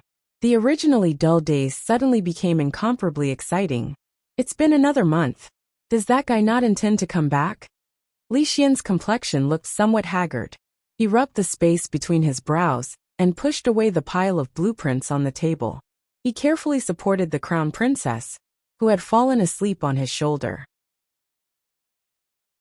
He carried her horizontally on the brocade couch, tucked the corners of the blanket, and sat back at the table.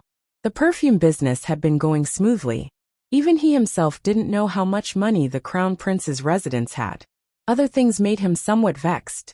The recent research had all reached a bottleneck, and there had been no progress for many days. Uncle Huang had fallen ill half a month ago, and his health had been deteriorating. He hadn't attended court for half a month. If not for the left and right prime ministers handling the political affairs, the entire court would have long been in chaos. Under this chaos, there were more and more calls for the appointment of a successor. The king of Shu could be said to be riding on the crest of success these days. He had close contact with countless high-ranking officials in the court. He would probably wake up laughing even in his dreams.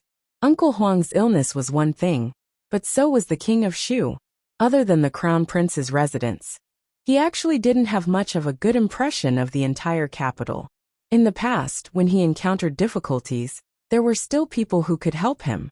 But now, that person who could help him was having a good time in Qing and Prefecture. If it wasn't for the fact that he couldn't let go of the matters in the capital, how could he not want to live such a happy life? Looking at the sky, a trace of tiredness appeared on Li Xian's face. It was getting late. He should rest early. He still had to go to the palace early in the morning. Thinking of this, he walked to the bedside, lay down beside the crown princess, and slept in his clothes. Haha, sir won't come back, Prince Jean said proudly as he pinched Yongning's little face, leaving a red mark on her delicate little face. The little girl looked up at him. There was no change in her expression, as if she wasn't the one being bullied. A few palace maids and eunuchs stood in the distance, looking at Princess Yongning with a sorrowful expression. However, Prince Jin's guards were staring at them, so they didn't dare to act rashly. A young figure appeared in the distance. After seeing this scene, Li Xian walked over with a frown and said, Li Han, you bullied Yongning again. When he saw Li Xian walking over, Li Han stuck out his tongue and disappeared like a wisp of smoke. Although Li Xian wasn't his biological brother, Li Han had heard that he could make people fly like a kite. Shanning had seen it with her own eyes. Li Han was worried that he would also be used as a kite. Because he was afraid of heights, he usually avoided this cousin of his. Li Xian looked coldly at Prince Jin's guards and said, You guys, if you help Prince Jin to bully Princess Yongning again, don't blame me for breaking your legs. The guards repeatedly nodded in agreement. His Highness Prince Jin was still a child, but Prince Li Xian wasn't. If he dared to break their legs, he would really do it. In the future, they had to stay far away from him. However, Prince Jin's actions weren't something that the people around Princess Yongning dared to stop. Li Xian only saw it. They were all children. Besides, he also did the same thing at that time. It was just that the other princes were beaten, and the one who beat them was Emingzu. He looked at Princess Yongning, who was in a daze, and walked straight to a palace. Before he entered the palace, he saw two figures coming out of the hall. Li Xian greets Prime Minister Shen and Prime Minister Qin. The two people who came out of the hall were the two prime ministers of the current dynasty. They were both veterans of several dynasties. Not to mention Li Xian, even the princes had to greet them as juniors. The two old men also nodded slightly to him. The old man, who was called Prime Minister Shen by Li Xian, looked at him deeply when he passed by, but Li Xian, who was worried, didn't notice it. A eunuch had already gone in to report. He stood outside the hall for a long time before the eunuch came out, and asked him to come in. Emperor Jing was lying on the brocade couch. His face was slightly pale, and there was a thick twilight on his face. When he saw Li Xian coming in, he squeezed a smile on his face and said, Xianer is here. Come to Uncle Huang. Uncle Huang, are you feeling better? Li Xian walked over quickly and looked at the man who had been indomitable in his heart since he was young.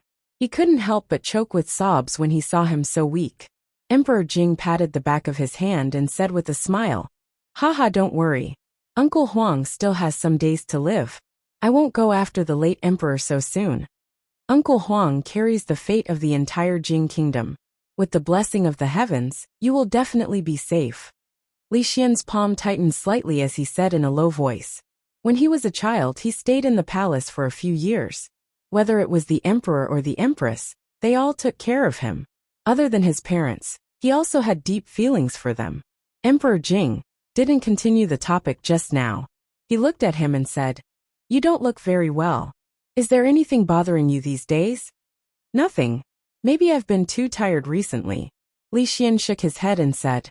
Emperor Jing was silent for a while and said, Originally, you should be living a carefree and happy life in Qing and Fu. It was I who made you stay in Jingdo and do these things that you didn't want to do. Do you resent me because of this? Li Xian was startled. He immediately shook his head and said, Uncle Huang naturally has his reasons for doing this. I have never thought of it this way. Emperor Jing's face showed a gratified expression. He said, Because of what happened to me, the empress has not had a good time these days. Other than Emingzu, among these children, you are the closest to her. If there is nothing important, go spend more time with her. Little Xian understands, Li Xian said with a nod. Your Majesty, it's time to take your medicine. A ghostly figure suddenly appeared in the hall, and then Changda's hoarse voice was heard. Not long after, Li Xian walked out of the hall. He stood at the door and let out a long sigh. The omnipotent giant in his impression seemed to have really fallen. He hoped that the pills made by the Taoist priests would be useful. He heard that after taking their pills, one could live forever. There should be no problem in treating Uncle Huang's illness. Thinking of what the emperor had just said, he walked out of the palace and turned in a direction. That was the empress's palace. With the 2 prime ministers and countless courtiers, even the emperor was gone in a short time. Even Jingdo was operating steadily and orderly, let alone Qing and Fu. In the past month, Old Sun had been even busier. Not only did he have to deal with the matters of the theater, but he also had to prepare for the trip to Jingdo. Although he had gone to Jingdo, the theater in Qing and Fu had to continue operating. Before he left, he had to choose suitable people to take over here. Although he had consciously trained some talents, they were still a long way from being able to take charge. Fortunately, other than that, he didn't have to worry about other miscellaneous matters. Advisor Chen's attitude toward him couldn't be better. As long as it was related to the theater, he would give him the green light.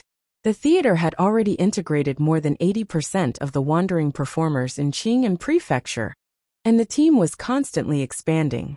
Every day, Old Man Sun felt that he was one step closer to his dream. Just a while ago, the legend of the Condor Heroes had officially ended. Another story called The Return of the Condor Heroes had seamlessly connected with it.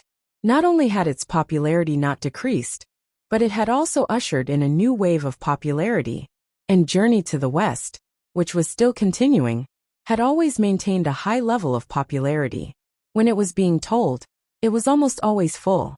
It was hard to imagine what effect it would have if it was adapted into a play. This made his admiration for young Surly reach its peak. High-quality content was always the foundation of survival for actors. As long as he was there, they didn't have to worry about this problem. Every time he thought of the fact that Jingdo was still an undeveloped wasteland in this area, Old Sun wished he could grow wings and fly there. The noon of May was already very hot. Li estimated that the temperature outside was at least 35 degrees. He had already moved the rocking chair back and held a large block of ice in his arms. He also placed ice basins in the 4 corners of the room. Only then did he feel much more comfortable. Xiaohuan's teeth were very good. She sat beside him. Pieces of crushed ice were thrown into her mouth and crunched noisily. Who would have ice to eat in the middle of summer? Ever since she could remember, this was the most comfortable summer she had. This kind of life was also what Li Yi liked. If it wasn't for a series of letters from Jingdo, the last of which brought news of the old madam's illness, Li Yi wouldn't have even thought of going back. Chapter 420. Son-in-law, are we going back to the capital? Xiao Huan put a piece of crushed ice into Li Yi's mouth and blinked as she asked. Li Yi had added sugar to the ice. It was sweet, although it couldn't compare to the ice cream he had eaten before. Under the current conditions, it was the only necessary item to relieve the heat. Let's wait a few more days when the weather is cooler. Li Yi also understood that he couldn't hide in Qing and Fu forever. They had already been away from the capital for more than 3 months. The old mistress was clearly very anxious. Now that many matters in Qing and Fu had been sorted out, it was time to return. The busiest person in the family was Mississippi Lu. Other than coming back on time for meals, he couldn't see her at any other time. In the afternoon, after eating, the heat gradually dissipated. It was also the busiest time of the day in the prefectural city. Li Yi, Rui, and Xiao Huan walked on the street. The small ice can in Xiao Huan's hands was confiscated by him. In order to prevent her from getting a stomachache, the little servant girl looked at him with a pitiful expression all the way. Li Yi turned a blind eye to her strategy of acting cute until the ice inside melted into water. Under the resentful gaze of the little servant girl, he gulped it down. When they reached the front of a shop, Xiao Huan and Rui stood in the shade and waited. Li Yi went to buy the mung bean smoothies. On the lower right corner of the shop's signboard, there was a small willow leaf imprint. This meant that this shop was now under Li Yi's name. The method of making ice in the summer was, of course, provided by Li Yi. The theater was no longer just a place for storytelling and acting. The business under his name had also begun to involve other fields. Other than those wealthy families who could afford to build ice houses, ordinary people would not be able to see ice in the heat of the summer. Therefore, although it was no longer the hottest place of the day, there was still a long line in front of the shop. Of course, Li Yi did not need to line up. He entered through a small door on the side. The people in line only looked at him enviously and did not criticize him. They didn't have a tael of silver to spare to apply for a VIP card, so they naturally couldn't use the VIP channel. The shop assistant obviously knew this young boss. After respectfully leading him to the rest area at the side, he immediately turned around to prepare. There were several lines in front of the long counter, but only one of them went all the way to the door. Behind the counter was a young girl about 15 or 16 years old. She had a sweet smile and 2 dimples appeared at the corners of her mouth. Even the people in other lines could not help but stare at her. It's said that this shop's Xiaonyang looks pure and lovely. Now that I've seen her today, she really lives up to her reputation. To tell you the truth, there are 3 shops selling green bean smoothie in Qing'an Prefecture. I came to the furthest one to see this lady. Haha, this brother and I are kindred spirits. Who didn't want to taste a cooling cup of green bean smoothie on a hot summer day? However, ice cubes were priceless. Those rich families didn't even have enough for themselves and kept it to themselves. Why would they take it out to sell? In this scorching hot weather, spending 10 copper coins to experience the refreshing and stimulating feeling of ice cubes was something that no one could resist. Therefore, the day the shop opened for business, people almost broke the doorway. Because of its low price and good service, even though 2 more shops were opened, the supply was still not enough to meet the demand in the prefectural city. Thus, the name Green Bean Smoothie quickly spread throughout the prefectural city. At the same time, the name of this sweet smiling, pure and lovely smoothie sister also became famous. In the beginning, there were only a few people talking about a certain Xiaonyang selling green bean smoothie on a certain street in the prefectural city. She was beautiful and very pleasing to the eye, greatly improving their shopping experience. Later, for some reason, these voices gradually increased. The rumors said that Xiaonyang was as beautiful as a fairy, rare in this world and difficult to find in the heavens. Countless people came here not to buy things, but to admire the beauty of a fairy. The facts naturally caused them to be slightly disappointed. How could there be a heavenly immortal? Even though that little lady was beautiful, she couldn't compare to the likes of Lu Qiaoqiao and Feng Miaomiao.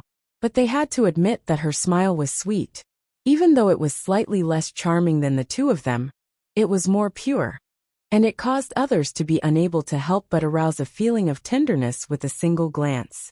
The price was good, and the beauty was pleasing to the eye. As a result, the shop's business naturally became better, and there were often long lines at the door. In front of the beauty, although everyone was also whispering, their behavior was quite well behaved. When they took the green bean smoothie, they did not do anything out of line. It was not that they did not want to, but the 2 men who were wiping the tables in the corner were too fierce. A few days ago, there was a ruffian who wanted to take advantage of the girl. He had only touched her small hand, but he was almost beaten half to death by the 2 men. He was tied to the pillar at the door and left to bask in the sun for the whole afternoon. It was a tragic scene. Li Yi took 3 cups of smoothie and went out.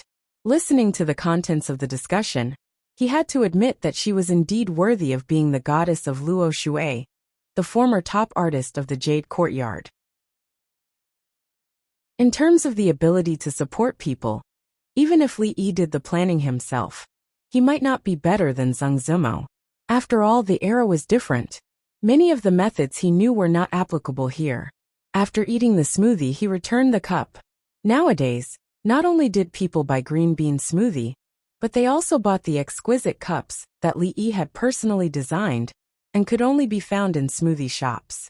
Soon he walked out of the city. Not far from the city gate, he could see a huge open space surrounded by wooden stakes. There were fences built in the open space, as well as a high platform 5 feet above the ground. From afar, he could see people moving around on the high platform, and the cheers from below were endless. There was almost no need for constables in Qing, a prefectural city now. On the streets, brave heroes could be seen at any time. Even the most common bullying rarely happened, let alone murder. As for the surrounding bandits, they had almost disappeared without a trace. They did not even dare to show their heads, afraid that if they were not careful, they would give up their heads and be used by the heroes to make a name for themselves. That great hero, who was ranked in the top 10 of the heaven ranking, was ranked first on the chivalry ranking even though he was not at the top of the expert ranking board. He had already used the heads of more than 10 imperial court criminals to clear the ranking board, and he had leaped to the top of the chivalry ranking board in one go. He was respected by countless people, and this was what it meant to be a man of both virtue and skill. On the other hand, those who were ranked high in martial arts, but did not do any chivalry deeds were far less famous than him. People had gradually acknowledged that martial arts did not make one a chivalrous hero. Martial ethics were the standard to judge a chivalrous hero, just like Hero Guijing, a chivalrous hero who served the country and the people. He was truly the model of a new era's chivalrous hero, a role model that everyone respected. As for those famous martial arts figures that people were familiar with, they were martial arts figures hiding deep in the mountains or in their own homes. If they had the ability, come out and make a name for themselves on the chivalry ranking. Those who were not on the chivalry ranking were all *T heroes. When it came to these martial arts figures, Li found it strange at first. Did they not have to do anything? Why did they wander around Qing and prefectural city all day? Later, he found out that most of them were wandering heroes who were obsessed with martial arts. How could they have the chance to see so many experts compete? They would not miss it no matter what. When the three of them walked onto the high platform, the winner was decided. A man flew down from the platform in a sorry state. Chapter 421. The man who flew down from the ring did not manage to complete the backward wild goose falling style. When he was being beaten by the woman in the ring, a man who was already prepared below the ring jumped up and caught him. He landed heavily on the ground. Everyone was already used to this scene. The competition in the arena was not a fight to the death, and the participants were not allowed to kill their opponents. In fact, the organizers of the brothel had even thoughtfully thought of letting some martial artists wait below the stage to prevent the participants from falling off the stage and getting injured. The man who rushed out just now was such a person. Even heroes had to live and eat. Some people simply took on the job of a brothel. It was something convenient, but they could watch many experts fight for free. It was really a great advantage. Thank you, brother. After the man landed steadily, he shook his head and looked regretful. The next moment, he turned his head and apologized to the man. The man just smiled honestly. He thought that it was not easy to catch that blow just now. It was probably worth 10 copper coins, at least 8. If the price was lower than that, he would not compromise. I didn't expect that there would be another newcomer on the heaven list. Heroes really come from the young. This girl was just ranked in the middle of the earth list a month ago. I didn't expect that she would step into the heaven list a month later. I have seen many of her competitions. She has made great progress in almost every one of them. Are there really so many geniuses in the martial arts world now? Ehe, you only know one thing but not the other. That girl has made great progress, so she is naturally talented. But do you know who her master is? Although there were ordinary people watching this kind of competition, there were not many. Most of the onlookers were martial artists. They also unconsciously took on the role of commentators for others. Oh, who is her master? Everyone's interest was piqued by the tall and thin man, so they asked one after another.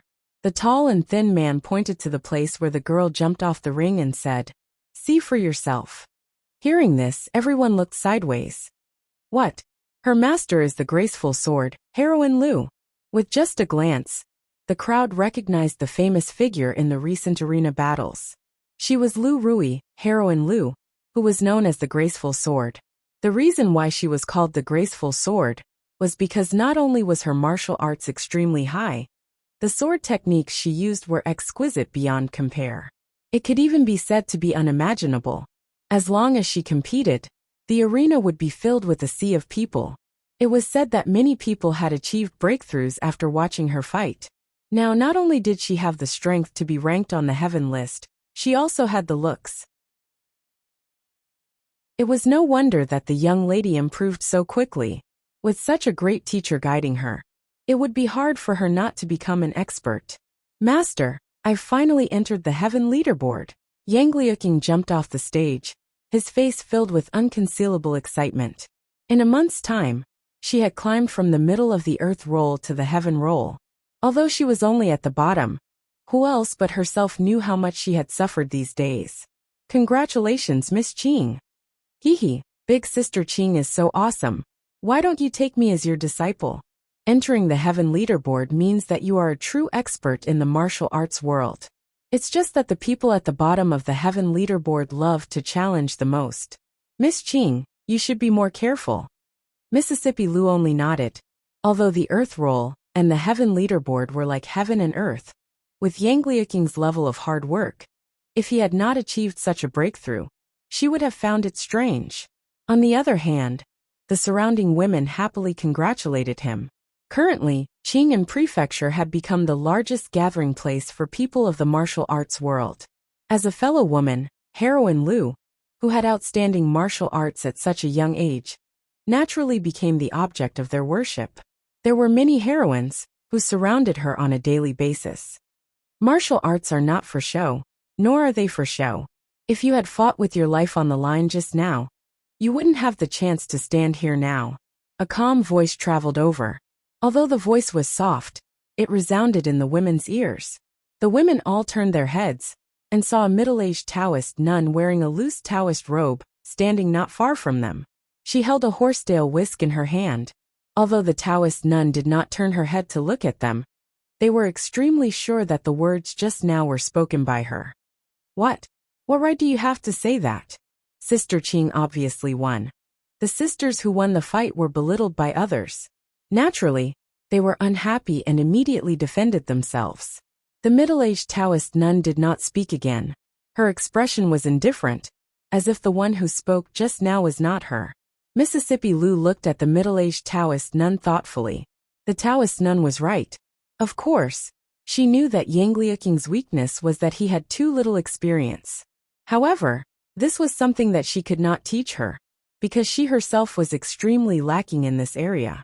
The reason why she frequently looked for people to spar with was because she wanted to make up for her shortcomings in this area and step into that legendary realm as soon as possible. Aside from her sister, no one had ever mentioned this matter to her. Now that it was the first time an outsider had mentioned it, she immediately became wary of that Taoist nun. Uncle Master, you're here. Seeing the figures walking over, Yang Liuqing immediately walked over and said, I saw it from below just now. You're so amazing. Xiao Huan's big eyes were filled with an expression of envy. During this period of time, she and Yang Liuqing had already become familiar with each other. Seeing that she defeated her opponent on the stage, she was also happy for her. Li looked at Mississippi Lu, and then looked at the many women behind her. He could not help but sigh that the idol effect in the martial arts world seemed to be even more terrifying. Even Mississippi Lu had followers, and they were all women. These days, there were actually quite a number of women wandering in the martial arts world. Nowadays, the theater had even recruited many martial arts people with clean backgrounds to be in charge of matters, such as the ranking competition. The defensive power had also increased gradually. For example, the man who rushed out to catch the defeated person and his big brother, who had mostly recovered from his injuries, were now considered employees of the theater. Old Sun had the wish to liberate all actors and actresses. Li Yi felt that Mississippi Lu also had a great passion for participating in the martial arts world. In addition to dreaming of becoming the king of mountain bandits, she also wanted to fight in the martial arts world with a sword when she was a child. He was a little worried. What if she took a group of fans to occupy the mountain? Her current appeal was already like this. What would happen in the future? Li Yi was considering whether to hold a hero conference when the time was right. He wanted to create a martial arts leader in the dark for fun. With one order, all heroes would obey. When he saw such a plot in the martial arts TV series when he was a child, his blood boiled with excitement. There was no hope for him in this life. Rui probably would not be interested. It was not bad to use Mississippi Lou's tiger skin to intimidate others. There was not a long gap between the two matches. According to the specific time, there would be a longer gap every 4 matches. This time, the person on the stage seemed to be very powerful. The cheers in the arena were much louder than before. When Li looked at a man in green on the stage, Yang Liaking explained in a low voice, "This person is currently ranked 11th on the Heaven leaderboard.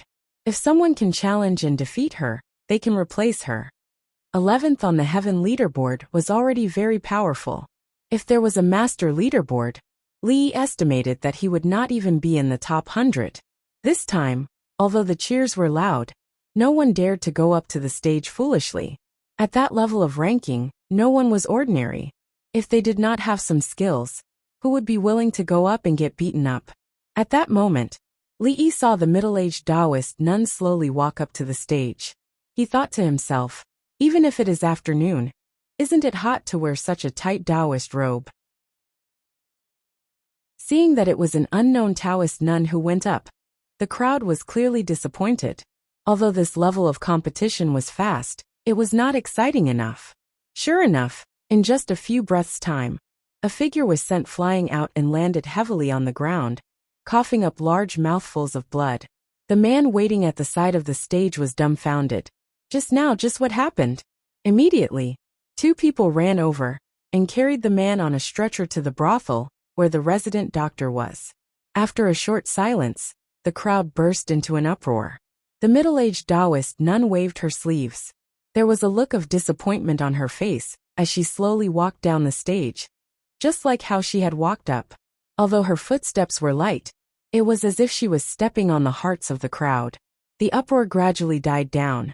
11th on the Heaven leaderboard was completely crushed. He did not even have the strength to fight back. Just how strong was this unfamiliar Taoist nun? Even the first on the Heaven leaderboard could not do this, right? "I'll fight you." In the midst of the silence, a clear voice suddenly sounded. Chapter 422. I'll fight with you. Taoist nun had just crushed the 11th ranked expert on the Heaven leaderboard. The words, "I'll fight with you," were particularly abrupt in the silent crowd. Everyone looked in the direction of the voice with shock and confusion. Then, they immediately felt relieved. Aside from Heroine Liu, who else would have the guts to stand up at this time? Some excitement appeared on their faces. They did not expect to see a fight of this level today. This trip was not in vain. The middle-aged Taoist nun stopped in her tracks and looked at the young woman who was walking toward her. She said calmly, "You're no match for me.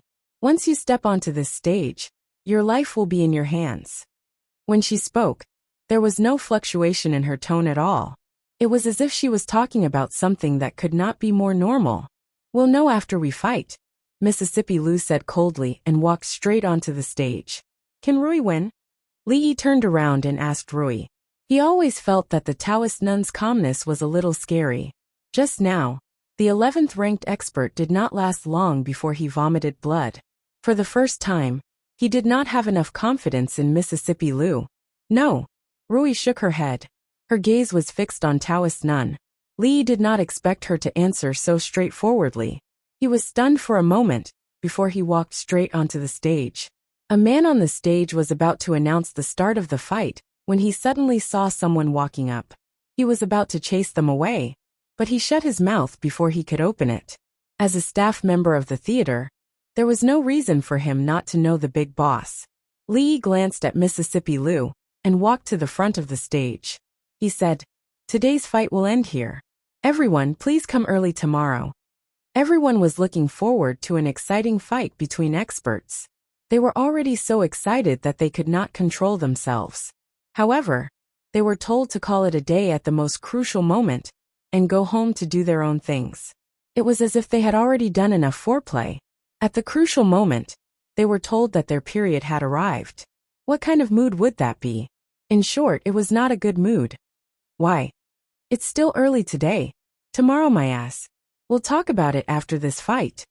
Li glanced at Mississippi Lu, then turned to the Taoist nun and said, Taoist priest, I'm sorry. Today's competition is over. Besides, the rule here is that no one is allowed to hurt anyone. When you leave, please pay for the medical expenses of the chivalrous man just now. Thank you for your cooperation. Taoist nun only glanced at Li before turning her attention back to Mississippi Lu. Right at this moment, a ferocious-looking man in a coarse shirt jumped onto the platform and said angrily, What bullsh** tea early tomorrow are you talking about? I've paid for it. Don't you think I won't tear down your shitty brothel? What's your name? Li looked at him and asked. The man snorted coldly and said, What? You want revenge? Listen up. Your grandfather is Qingzhou's Cui Tong. Rank 42 on the heaven list is your grandfather. Li nodded and said, From now on, Cui Tong will be removed from the heaven list and added to the black list. He will never be on the experts list. The audience was confused by Li Yi's words. The experts list was a list recognized by the entire martial arts world. How could it be changed just because of his words? Cui Tong was also stunned for a moment. Then he laughed wildly and said, Who do you think you are?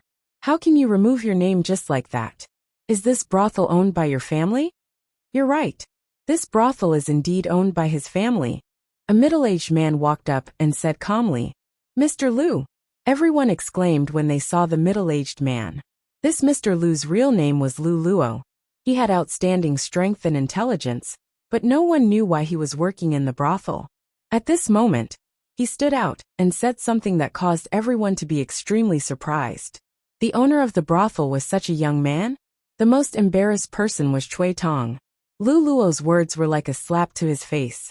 His face turned green and white, but he couldn't do anything. Although Lu Luo had just recovered from his serious injuries and was nothing to be afraid of, there were countless examples before.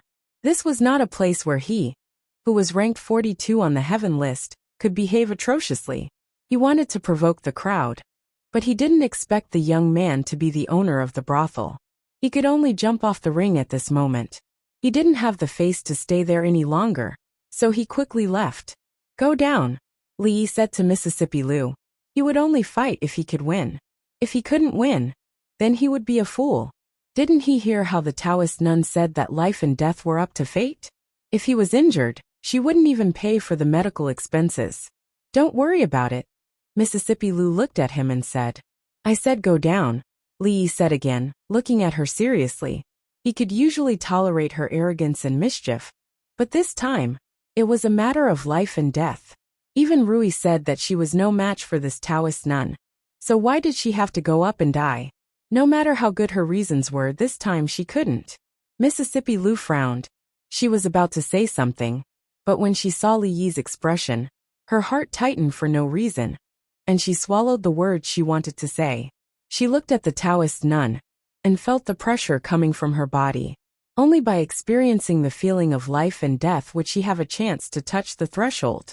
She didn't want to give up, so she grabbed Li Yi's shoulder and threw him out of the ring.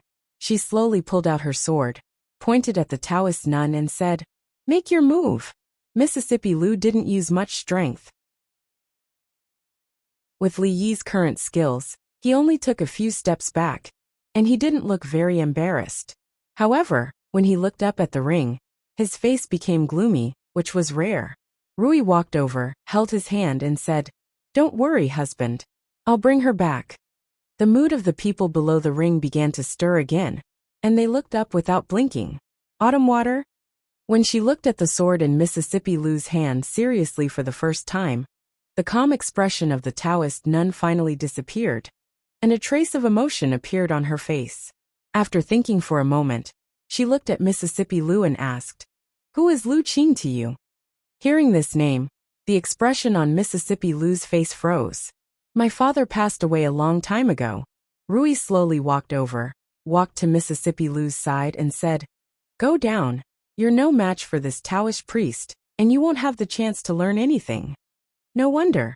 The middle-aged Taoist nun looked at Rui with a strange gaze, then mumbled, turned around and walked down the ring. When she was about to walk down the ring, she turned back to look at Mississippi Lu and said, You're not bad. If you have the chance to break through that realm in the future, come find me again.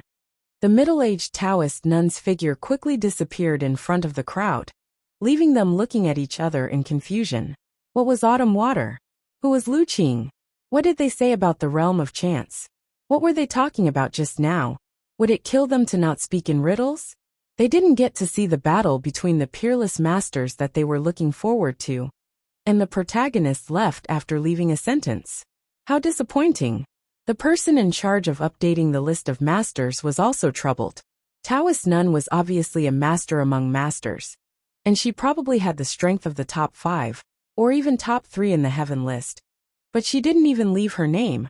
So how should the list be written? Nameless Taoist Nun?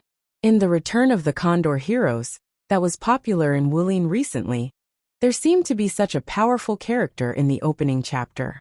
She was also a middle-aged Taoist nun, and also held a horsetail whisk in her hand. If it wasn't for the fact that her appearance was not as beautiful as Li Macho as described by the storytellers, it would be quite appropriate to give her the title of Scarlet Serpent Fairy. Let's go. Rui led Mississippi Lu down the ring, and the man immediately announced on the ring that today's competition had ended. The crowd could only sigh helplessly and leave. Where's the son-in-law? Xiao Huan suddenly looked around and cried out in surprise. He was here just now. Yang Liaking also said doubtfully. Rui looked at Mississippi Lu and said, "Let's go back. Maybe he went back alone." "Oh," Xiao Huan responded in a low voice, thinking that the son-in-law didn't want Second Miss to compete with that powerful Taoist nun, and Second Miss didn't listen to him. So the son-in-law must be angry. Between the son-in-law and Second Miss, whose side should she stand on? However, deep in her heart, she didn't want anything to happen to Second Miss. On the way back, the 4 of them tacitly maintained their silence. But inside, their thoughts were completely different. On the way back home, the anger in Li Yi's heart had not dissipated. Even though he knew that Mississippi Lu's personality was like that, knowing that she couldn't do it, but this time was different from the past. What was more important than her life? Martial arts or fame? These were all bullshit. In Li Yi's view, as long as she could live without illness or disaster, it was more important than anything else. Even if doing so would make her dissatisfied or even hate him, he wouldn't change his mind. As he thought about these things, he suddenly stopped in his tracks at a certain moment. He looked back and saw a figure standing there, looking at him with a sneer. "You ruined my reputation, and you want to leave just like that?" Chui Tong crossed his arms, leaned against a tree, and looked at the young man in front of him mockingly. With one sentence, he was removed from the heaven list, and even added to the hated black list in the martial arts world. He was ridiculed by all martial artists. If he didn't take revenge, the resentment in his heart would never be appeased. Originally, if the young man was with Lu Rui, he would naturally avoid the sharp edge and attack later. However, he didn't expect that the young man would swagger in front of him. Could it be that God had arranged this for him? Li looked around. This was a deserted area between the prefecture city and the brothel. "What do you want?" Li looked at him expressionlessly. "Don't worry, I naturally don't dare to kill you, but I'm afraid breaking your 2 arms and 1 leg won't be difficult." The smile on Chui Tong's face was very bright as he slowly walked over. He was not worried that Li would run away. The 2 of them were so close, where could he run to? "If that's the case, then I'll break your 2 arms and 1 leg. A faint voice sounded from behind Chui Tong. He didn't even have the time to turn around and dodge. There were a few whooshing sounds in the air, and 2 bloody holes appeared on both of Chui Tong's arms. At the same time, his left leg bent, and his whole body fell to the ground. Looking at the middle-aged Taoist nun who was walking over, a terrified expression appeared on his face. Trembling, he said, You and I have no grievances, why? However, the Taoist nun ignored him. She walked past Li Yi and said, "I don't have money to pay for that person's medicine, so I'll use this as compensation. What do you think?" "That's good." Li Yi nodded, then cupped his hands to the middle-aged Taoist nun and said, "Junior Li Yi thanks Taoist nun for saving me, and I also thank Taoist nun for showing mercy just now." The middle-aged Taoist nun knew that he was talking about not competing with the Lu girl. She looked at him and lightly asked, "Are you that girl's senior brother? Since you are from the same sect, why is your martial art so crude?" She had just heard those people talking and knew that the Lu girl, this young man, and the other girl were from the same sect. However, it was strange that the Lu girl's martial arts had already reached a higher level. Even she couldn't see the depth of the person who appeared later, who seemed to be her sister, and the person in front of her had too little jinshi. Li Yi was a little embarrassed. The question was too straightforward, and he couldn't answer it. Fortunately, the Taoist nun didn't continue to pursue the question. She said, "You said that your name is Li Yi, so the Condor shooting and the Return of the Condor heroes were both written by you." Li Yi silently prayed for old Master Jin's forgiveness in his heart, and shamelessly nodded. However, he was surprised in his heart. Old Man Sun did a good job with the advertisement of the brothel. When did even the Taoist nun start to care about these things?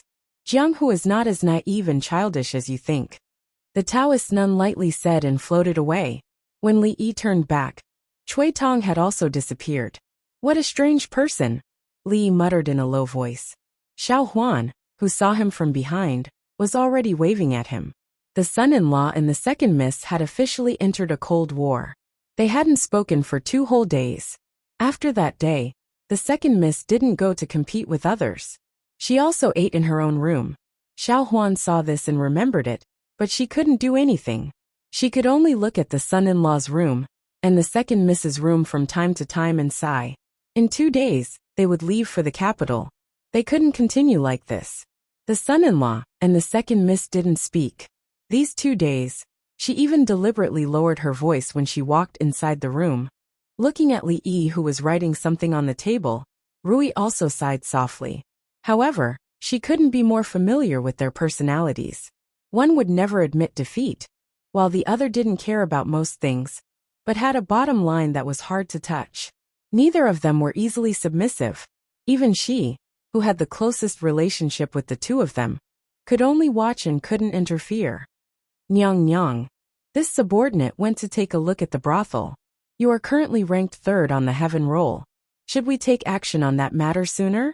In an ordinary inn in the prefectural city, in a guest room, a purple-clothed man half knelt in the room and spoke to a figure hidden in a loose Taoist robe. After a long silence, the middle-aged Taoist nun finally said, "I didn't think that even this kind of place would have crouching tigers and hidden dragons. This matter should wait for a few more days." The purple-clothed man nodded and said, "There seems to be some unforeseen events in the capital. Do you want this subordinate to go take a look?"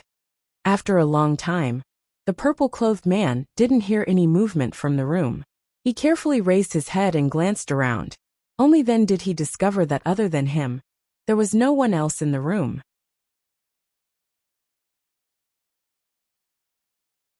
Chapter 423. In the second year of Jinghe, the Jing kingdom welcomed the hottest summer in the long and impatient cicadas. This year's summer seemed to be hotter than before. Zheng Zimo had just finished a bowl of mung bean smoothie and was holding an ice pack in her hand, but she still couldn't help feeling annoyed. Of course, this annoyance had nothing to do with the weather. She paced in the room and looked at Wan Ruoqing, who was packing clothes by the bed, and asked, "Why are you leaving so soon? Can't you not go?" "No, Mr. Sun has already gone there. It must be very difficult for them to start over there," Wan Ruoqing said softly, but her hands didn't slow down. "Even you are leaving. What about me?" Zheng Zimo dropped the ice pack and asked. Wan Ruoqing looked back at her and said, "Why don't you go to the capital with us?" Zheng Zimo opened her mouth. She really didn't want to mention the place that had brought her endless nightmares. She said angrily, "Go, all of you go. You are all heartless. Just leave me here alone." Wan Ruoqing finally put down the work in her hands. Looking at Zheng Zimo running out, she shook her head helplessly. She had to go to the capital. In terms of familiarity with the operation of the brothel, even Mr. Sun couldn't compare to her. Now that they had started over in the capital, it would definitely be more difficult. She would feel a little guilty if she was left alone at home. However, once she left, Zheng Zimo would have no friends here. She couldn't even eat 3 meals a day by herself. Thinking of her, Wan Ruoqing felt a little worried. She shook her head and walked out the door. Standing in the corridor, she looked in a certain direction. They had already set off half a month ago. Now they must have already arrived in the capital. This year, the summer in the capital was really hot. If it didn't rain soon, it would probably usher in another disaster year. The words disaster year were nothing for the rich, but for most civilians, it was the boundary between life and death. Over the past few years, disasters had occurred frequently. Even Jingdo had encountered a drought that had not been seen in decades. The people at the bottom of society were already discussing whether or not the current emperor had lost his virtue and incurred the displeasure of heaven. Li Xian was dressed ordinarily as he walked on the street. The scorching sun above his head made his inner shirt wet not long after he walked. He was somewhat envious of the idlers who only wore short sleeves and wandered on the street. The hidden ice that the palace had distributed had long been used up. The emperor did not go to the summer palace to avoid the heat, so the imperial concubines could only endure the heat in the imperial palace. This caused the demand for hidden ice to increase greatly. Now even the empress could only get a small piece every day. "Young master, do you want to come in and play?" Even the voices of the girls standing at the door of the brothel were a little weak. Li Xian looked at their miserable faces that were washed with sweat. They were like monsters. He didn't even want to go in and listen to the music. "Demonis, eat my staff." A brat with bare buttocks and holding a wooden staff that was half the height of a person pointed at the girls at the door of the brothel and shouted. When the girls saw a child who was no more than 7 or 8 years old, they immediately trembled with laughter. They pointed at a small toy that was swinging in a certain part of his body and said, "Hee hee, little brother, your staff is still too small. You should come back when you grow up." If an adult man had said those words, they might have lightly scoffed and pulled him into the brothel to do some indescribable things. However, the other party was a child who didn't even have hair. He could only be used to relieve their boredom when they were sleepy. "Bah, shameless!" A middle-aged woman next to the brat spat at the door of the brothel. She pulled the brat over and slapped his butt a few times. She said, "In the future, stay away from this place. Otherwise, I won't even let you go to the brothel." A few red marks appeared on his butt. The brat was about to cry, but he was scared by the woman's last sentence and swallowed his tears back. Not letting him go to the brothel was something that was countless times scarier than a spanking. "Evil spirits, I'll deal with you when I grow up." The brat wiped his tears and put the wooden staff on his shoulder. As he followed his mother home, he silently said in his heart. Li Xian felt that the brat's words were somewhat familiar, as if he had heard them somewhere before. However, he couldn't remember where he had heard them before. He just thought that they were the dirty words he had heard when he went to the brothel and listened to the music. "Hey, what's going on in front?" Li Xian looked up and saw that there was a huge crowd in front of him. There were a few queues that stretched from the shop to the street. Li Xian asked curiously. A man behind him immediately walked up and returned after a while.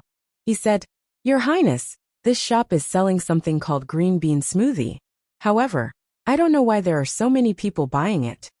Green bean smoothie? He had never heard of this name before. Li Xian revealed a look of interest and said, "Let's go take a look." A moment later, the guard who had spent a tael of silver to enter the VIP passage quickly came out again. This time, there were a few more bowls in his hands. Li Xian casually took one. It was cold to the touch. He tasted it with a wooden spoon and immediately felt a refreshing coolness. He said in surprise, "Even the palace doesn't have any ice in storage. Who is the owner of this shop? How can he be so extravagant?" This green bean smoothie must have been made with ice, but the price was so low. It must be known that ice was hard to find in the capital, so how could someone sell it at such a low price? He quickly finished the smoothie in the bowl, and immediately felt his body become much more relaxed. Li Xian raised his head and saw the signboard of the shop. The words Rui Workshop were impressively imprinted in his eyes. Pa! The bowl in his hand fell to the ground and shattered into pieces. "He's back." Seeing the crown prince's excited expression, the guards were all stunned. I was too impulsive that day. Impulsive? I was wrong. What did you do wrong? Hesitating and not admitting your mistake is good enough. I don't accept it. Let's do it again. Don't go too far. Mississippi Lou narrowed her eyes and looked at Li Yi. The atmosphere was a little tense. Li Yi widened his eyes and looked back at her, unwilling to be outdone. It was just staring at each other. Who was afraid of who? If she didn't learn her lesson this time, she would still foolishly fight with her life on the line when she knew she couldn't win. It's been the time for a joss stick to burn. Xiao Huan rubbed her sore eyes. The son-in-law and second miss had been staring at each other for the time for a joss stick to burn. Their eyes. Wouldn't their eyes be sore? Li Yi's eyes were really sore. He was very regretful. He shouldn't have stared so wide just now. That's all for today. Truce. The ice grape wine on the table was almost done. He rubbed his eyes and was about to reach out his hand when he saw a flash in front of him. The wine pot on the table was gone. Mississippi Lou snorted coldly and only left him a cold back. It was noon on the 3rd day of the 6th month of the 2nd year of Jinghe. Most people in the capital were still complaining because of the hot weather. Li Yi's ice grape wine was snatched away by Mississippi Lou. Jingdi had just taken a panacea and was about to take a short rest. Prince Jean pulled Yong Ning's little face and laughed proudly. There was a big banquet in the Shu King's mansion. People sang and danced. Qin Yu, who had been grounded for 2 months, walked out of the Qin mansion. It was also at this time that the crown prince angrily stepped into the gate of the Viscount's mansion.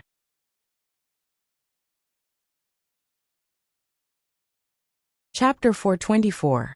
Where is your Lord Ju? Li Xian asked the maidservant who was cleaning the courtyard as soon as he entered the door. The maidservant named Xiao Qing, who was sprinkling water to cool down the courtyard, was startled. The brocade handkerchief that was wrapped in ice fell out of her arms. She trembled and said, In the inner residence."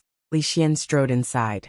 When he was about to pass through the moon gate, he turned back and asked, How many days has your Lord Ju been back? Yes, it's been a few days. The maidservant, who was startled, was still in a daze. His Royal Highness the Crown Prince walked straight into the Viscount's mansion, as if he was entering an uninhabited place. None of the servants dared to stop him. This Crown Prince had come to the Viscount's mansion many times in the past few months. Who didn't know His Royal Highness the Crown Prince? Who dared to be presumptuous in front of him? Li Yi was lying on the rocking chair. On the table was a jug of grape wine that had just been chilled. There was a huge block of ice placed in the 4 corners of the room. The room was cool and didn't feel stuffy at all. Xiao Huan took the grapes out of the ice water, peeled them, and carefully put them into his mouth. At that moment Li Xian, who was sweating profusely and looking haggard, appeared before him. When Li Xian stepped into the room, he just saw Li Yi lying leisurely on the rocking chair. The maidservant was putting grapes into his mouth. He had worked so hard these days, but he was enjoying it so much. Didn't his conscience hurt? Too much you. Such a sharp contrast caused Li Xian's heart to burn with anger. He pointed at Li Yi and was just about to berate him when he suddenly shivered. The difference between the unbearably hot and unbearably cool, and cool was only a step away. The strong contrast caused him to freeze in place for a moment. Grape wine, it's better to have it chilled. Sitting on a rocking chair next to Li Yi, Li Xian took a sip of wine with one hand and closed his eyes. After a while he sighed with emotion. It had been a long time since he had drunk chilled grape wine. Ever since the amount of ice given to him in the palace had decreased, chilled grape wine had become a luxury. The Shitsi Fei was afraid of the heat, so he sent all the ice to her room. At night, of course, he also slept in her room. At this time, how could he still care about reprimanding Li Yi? He only felt his entire body relax. Even if he had to lie here for the rest of his life, he was willing. At the same time, he finally began to understand why Li Yi had such a special liking for such a chair. You've been back for so long. Why didn't you send a message to the prince's residence? Li Xian lay on his back, looking at the ceiling. Even his voice was a little weak. Before you bother me, I should at least have a few days of comfort. The second bottle of grape wine was snatched away by Li Xian. This impolite guy actually drank from the bottle. Where had all the royal etiquette gone? Li Yi said unhappily, Then are you comfortable enough? Li Xian asked. Li Yi asked in reply. Since you're here, is there any difference whether it's enough or not? No. Li Xian said honestly. His Majesty is sick and hasn't gotten better for a month. You have to come with me to the palace to have a look. Even the imperial doctors can't do anything. What can I see? Li Yi indicated that Xiaohuan didn't need to feed him, and said with his hands behind his head. The imperial doctors can't do anything, but that doesn't mean you can't either. Li Xian turned to look at him and said, Time is of the essence, we have to leave immediately. To him, Li Xian was like a jinx. The moment he saw him, Li Yi knew that his good days were over. There were 2 ice buckets in the spacious carriage. Li Yi pinched a piece of crushed ice, and put it in his mouth to chew. He looked at Li Xian in surprise and asked, I haven't seen you for a few months. Why is your complexion so bad? Could it be that the crown princess is really powerful? It's not that I want to criticize you, but young people should know how to control themselves, or else you'll regret it in the future. It was said that the more gentle a woman looked, the more passionate she was inside. Seeing Li Xian's expression, Li Yi knew that there was some truth in this saying. Where did you get all that ice in your house? Li Xian's mind was clearly not on that matter, as he stared at the ice buckets in the carriage. I made it myself. Li Yi leaned against the soft cushion and said lazily. You can make ice in the middle of summer? Li Xian asked with wide eyes. The swaying of the carriage made one dizzy. Li Yi closed his eyes and said, You can fly into the sky. Why can't I make ice in the middle of summer? Li Xian didn't dwell on this question and said, All right, I'll send someone to your house to get it tonight. It's best to send some to the palace as well. The ice stored in the palace has been very tight these days. What was a bad friend? It was a friend who would always disrupt one's life, and always liked to use one's things as a favor. Li Xian could be called a model in this regard. The weather was hot. Although the Yamen didn't have a holiday, the officials didn't have to work hard to go to court every day. The Bowen Hall was unbearably hot. According to Li Xian, 3 of the teachers who taught the princes and princesses had fainted from the heat in 2 days, so it was difficult to see other people in the palace. Li Yi and Li Xian got off the carriage in front of the palace gate, and happened to see a few figures waiting at the gate. Seeing a few bald heads shining under the sun, Li Yi walked over and said with a smile, Master Tan Yin, long time no see. Ba. So it's young benefactor Li Yi. The old monk Tan Yin said with a smile as he gave a Buddhist salute.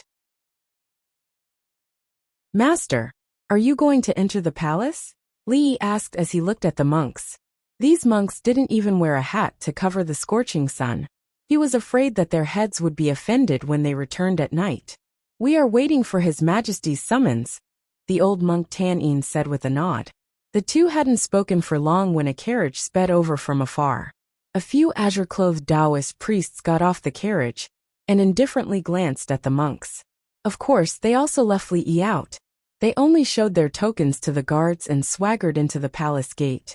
Li Yi thought, as expected of the orthodoxy, these Taoist priests were treated much better than the monks.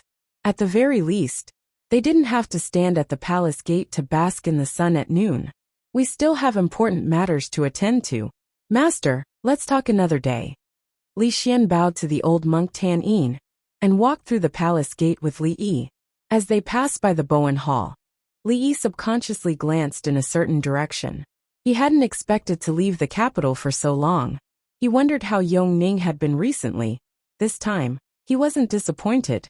From afar, he saw a young girl dressed in palace attire, sitting on the steps in the shadows. She stared blankly ahead, still maintaining that familiar posture. A smile appeared on Li Yi's face, and he quickly walked over there.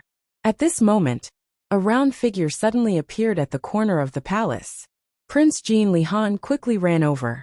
He pulled Yong Ning's little face and said loudly, I don't know why Imperial Father always gives you so much ice. The 2 of us combined don't have as much as you. Quickly give me half of your ice, or I'll beat you up. They were all princes and princesses, so why did Yong Ning always get more ice than them? Yong Ning was a motherless child, so Prince Jin felt very unbalanced. Li Han pulled the young girl's face. It was very strange. This time, she wasn't as silly as before. Even when she was being bullied, she didn't move. Instead, she raised her head and looked behind him. It's useless to look anywhere. In the palace, other than Imperial Father, who would? Li Han said as he turned his head. Li Han made a strange sound in his throat. Time seemed to stop at this moment. Suddenly, Li Han's hand moved away from Yongning's face, as if it was bitten by a poisonous snake. He looked at the figure in front of him, and his round face turned deathly pale. In the extremely hot weather, Monarch Jean suddenly felt a little cold. In the clear sky, there seemed to be endless black clouds, rolling and rolling, pressing down on him from the front.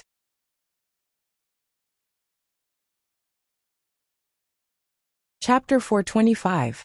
Your Highness Prince Jean is so leisurely. Did you finish all the math homework? Li Yi looked at Li Han calmly and said, That's right. For 4 months. Even if your Highness only read for half an hour a day, it's more than enough. Starting tomorrow, I will make up for the homework that I owe you. Tomorrow, I will see you in the Bowen Hall. Your Highness Prince Jean, don't be late. Li Han's forehead was full of cold sweat. A few months ago, he had already torn the math textbook to pieces. What, half an hour a day? He didn't even want to waste half an hour on that boring thing. Father said that the weather is too hot. We don't need to go to the palace school these days. Li Han stuttered. It was very difficult to eliminate the fear of the first impression. Li Yi smiled and said, It doesn't matter. When the heaven is about to give a person a great responsibility, he must first suffer his will and bones. This heat is nothing. I will report to His Majesty in a while. Your Highness Prince Jean doesn't need to worry anymore. Ignoring Prince Jean, who was stunned, Li Yi squatted down and rubbed Yongning's little face. He asked, I'm sorry it's been so long since I came to see you. Are you still hungry now? The little girl shook her head and took out a bulging brocade handkerchief from her sleeve. She put it on Li Yi's palm. The handkerchief was cold and wet to the touch. Li Yi opened it to take a look and found that there was a block of ice inside. After giving the remaining ice to Li Yi, the little girl turned around and walked to the palace next to her. It's important to see His Majesty. Li Yi watched her little figure disappear in the palace. Li Xian's voice came to his ears. You two come here. Li Yi waved his hand to the 2 eunuchs who were standing not far away. What is Zhu Ye's order? The 2 eunuchs who planned to go back with Princess Yongning immediately trotted over. Li Yi pointed in the direction of the palace gate and gave them a few instructions. He then glanced at the palace where Yongning was at before walking deeper into the palace with Li Xian. After a while, Prince Jean Li Han saw the 2 eunuchs who had just left, each carrying a huge wooden barrel coming from the palace gate. When the 2 of them walked past him, they brought with them a comfortable cool breeze. Li Han glanced at the wooden bucket and saw the ice cubes that almost took up the entire bucket. His eyes couldn't help but widen like saucers. These 2 buckets of ice cubes added together were equivalent to his monthly quota. At this moment, he really wanted to hug this ice cube and have a good sleep. However, when this unrealistic thought dissipated, he finally realized something even more terrifying. That devil was back. His good days were finally coming to an end. Her Majesty has just fallen asleep. Your Highness, please wait in the side hall first. When Her Majesty wakes up, this servant will go and inform Her Majesty. The eunuch at the entrance of the side hall said in a low voice. Forget it. It's even more stuffy inside the palace. Let's wait here. Li Xian stood in the shade under the porch. The breeze was blowing. It felt good. This position was definitely much cooler than inside the palace. One could tell just by looking at the few fellows in Taoist robes whose faces were drenched in sweat. Although it might be cool to roll up their sleeves and fan themselves like Li Yi did, the royal etiquette he had received since he was young did not allow him to do such a thing. He began to miss that bottle of ice grape wine. This is the palace. Can't you behave yourself? Li Yi was fanning with all his might when he suddenly heard a voice. He turned his head and saw Her Highness standing under the porch and looking at him. With a lady present, this action was somewhat unsightly. Li Yi had no choice but to pull down his sleeves and tidy up his clothes. The palace was not as comfortable as home. If it was just him and Rui, They only needed a piece of cloth to cover their private parts. When did you return to the capital? Emingzu walked over and asked. I just came back a few days ago. Li Yi dodged the question. Emingzu wanted to ask more, but 2 guards came over with a few monks. Greetings, Your Highness. Master Sandine put his palms together and said, Master, you don't have to be so polite. Even if she was a princess, it was not appropriate to put on airs in front of a virtuous monk. Emingzu returned the greeting. Father has just fallen asleep. Master, please wait in the side hall. Li Yi was a little curious. What kind of sparks would there be when monks and Taoists were in the same room?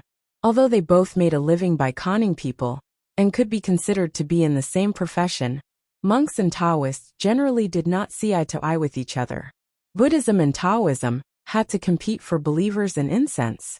Resources were limited. If one side had more, the other side would naturally have less. Over time, a feud would naturally be formed.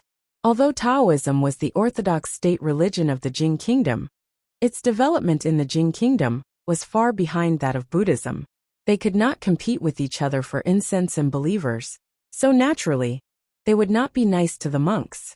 In the face of their unfriendly gazes, the young monks behind Master Sandine glared back. May I know why Master has entered the palace? Since he had nothing to do, Li Yi walked over and chatted with Master Sandine in a low voice. Master Sandine said, His Majesty is unwell. At the invitation of Her Majesty, I brought my disciples to recite scriptures to cure His Majesty's illness.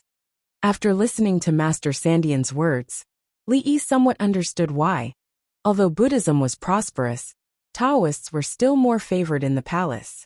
There was no other reason. No matter what happened, monks could only recite scriptures, pray to Buddha, and perform rituals. These things could also be done by Taoists.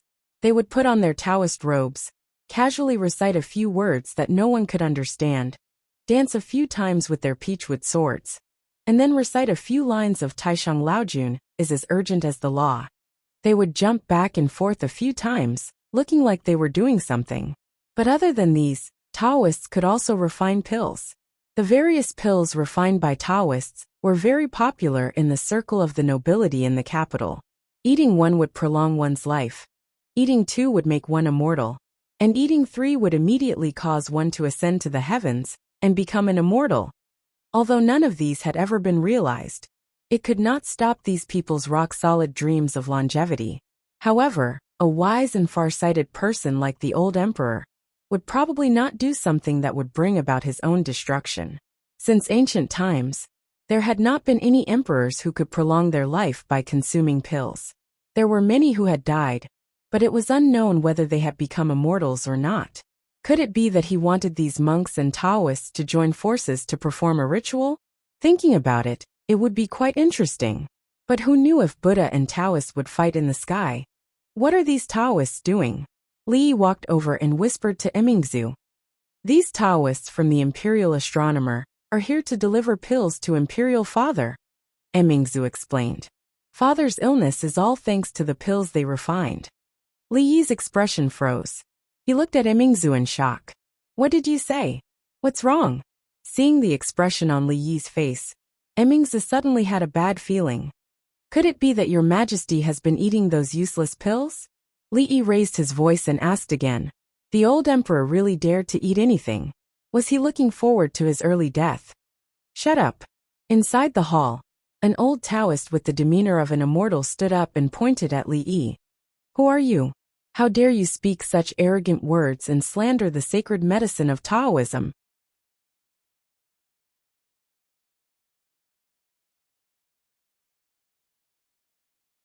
Chapter 426. The old Taoist priest's hair and beard were all white.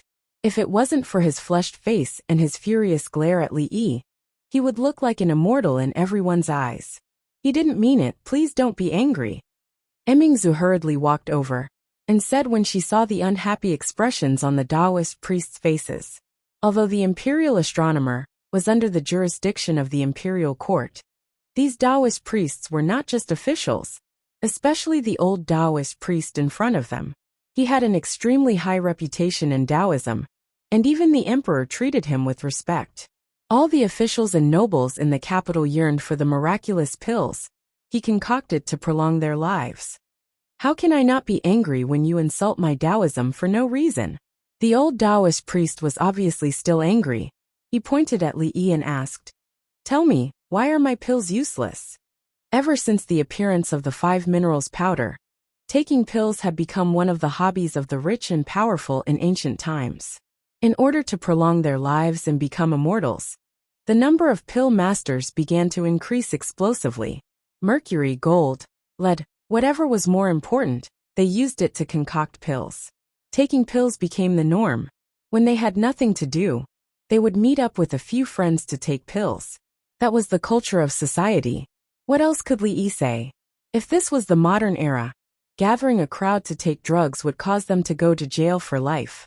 It was obvious that Taoism had not changed from external alchemy to internal alchemy. Li Yi had no intention of explaining to the old Taoist what heavy metal poisoning was. A group of people were going crazy from wanting to become immortals. This was the same as telling the old monk Tan Yin that his Buddha was useless. Even Li Xian, Emingzu, and the old emperor believed that taking pills was useful. What he said was meaningless. My apologies, I misspoke just now. May I ask if you can let me take a look at that holy pill? Li Yi cupped his hands at the old Taoist priest. Remember not to be careless in the future. Although the old Taoist was still somewhat angry, he did not continue to make things difficult for him when he saw that he was with Princess Yongla. He took out a brocade box from his sleeve and carefully opened it. The old Taoist was very cautious with this pill. He held it himself and did not let Li Yi touch it. He stared at Li Yi as if he would take his hand back at any time. Li Yi looked at the pill in the box. This pill was about the size of a quail's egg and was dark red in color. It actually reflected light, and under the sunlight, it looked very strange. Other than mercury sulfide, which was also known as cinnabar, what else could have such an effect? It seemed that these Taoist priests' alchemy techniques were still very traditional. Since they had mercury, they must have added a lot of lead as well. Gold powder, silver powder. Not sure if they had added anything else. Li Yi looked at the white-haired old Taoist priest and thought to himself that he would never eat the alchemy that he had refined himself. I'll go back first. Not long after, Li Yi looked away from the pill and did not look at the old Taoist priest again. He said something to Li Xian and turned to walk out of the hall. Sigh. Li Xian stretched out his hand, but before he could say anything, Li Yi had already walked out of the door. He and Emingzi looked at each other and chased after him helplessly. He did not expect that Li Yi would actually have a conflict with these Taoist priests. One had to know that when facing these people, even he and Emingzi could not say or do anything. Li Yi walked in the direction of the palace gate alone. Only a fool would come out on such a hot day. Anyway, the old emperor did not have long to live, although he would definitely die after eating those pills. At least in the early stages, he could still feel the cheerfulness of the gods and the improvement of his physical strength. Otherwise, there would not be so many people in the world who believed in it. Lord Li? Suddenly a slightly surprised voice came from behind. Li stopped and saw a person running out from a small palace at the side. Oh, it's Imperial Physician Liu. Li saluted him. The person who came was the Imperial Physician Liu Jimin, whom he met once in Qing'an Prefecture. Imperial Physician Liu said with a smile, "It's really Lord Li. We haven't seen each other for more than half a year, since we parted at Qing'an Prefecture. I didn't expect to meet you in the palace today. In front of us is the Imperial Physician's Bureau. Would Lord Li like to go in and have a cup of tea? It just so happened that it was a little hot on the way here." Li thought for a moment and then nodded and said, "Thank you, Imperial Physician Liu. Lord Li is too polite. Please." Imperial Physician Liu smiled and reached out his hand. This Imperial Physician's Bureau is quite cool.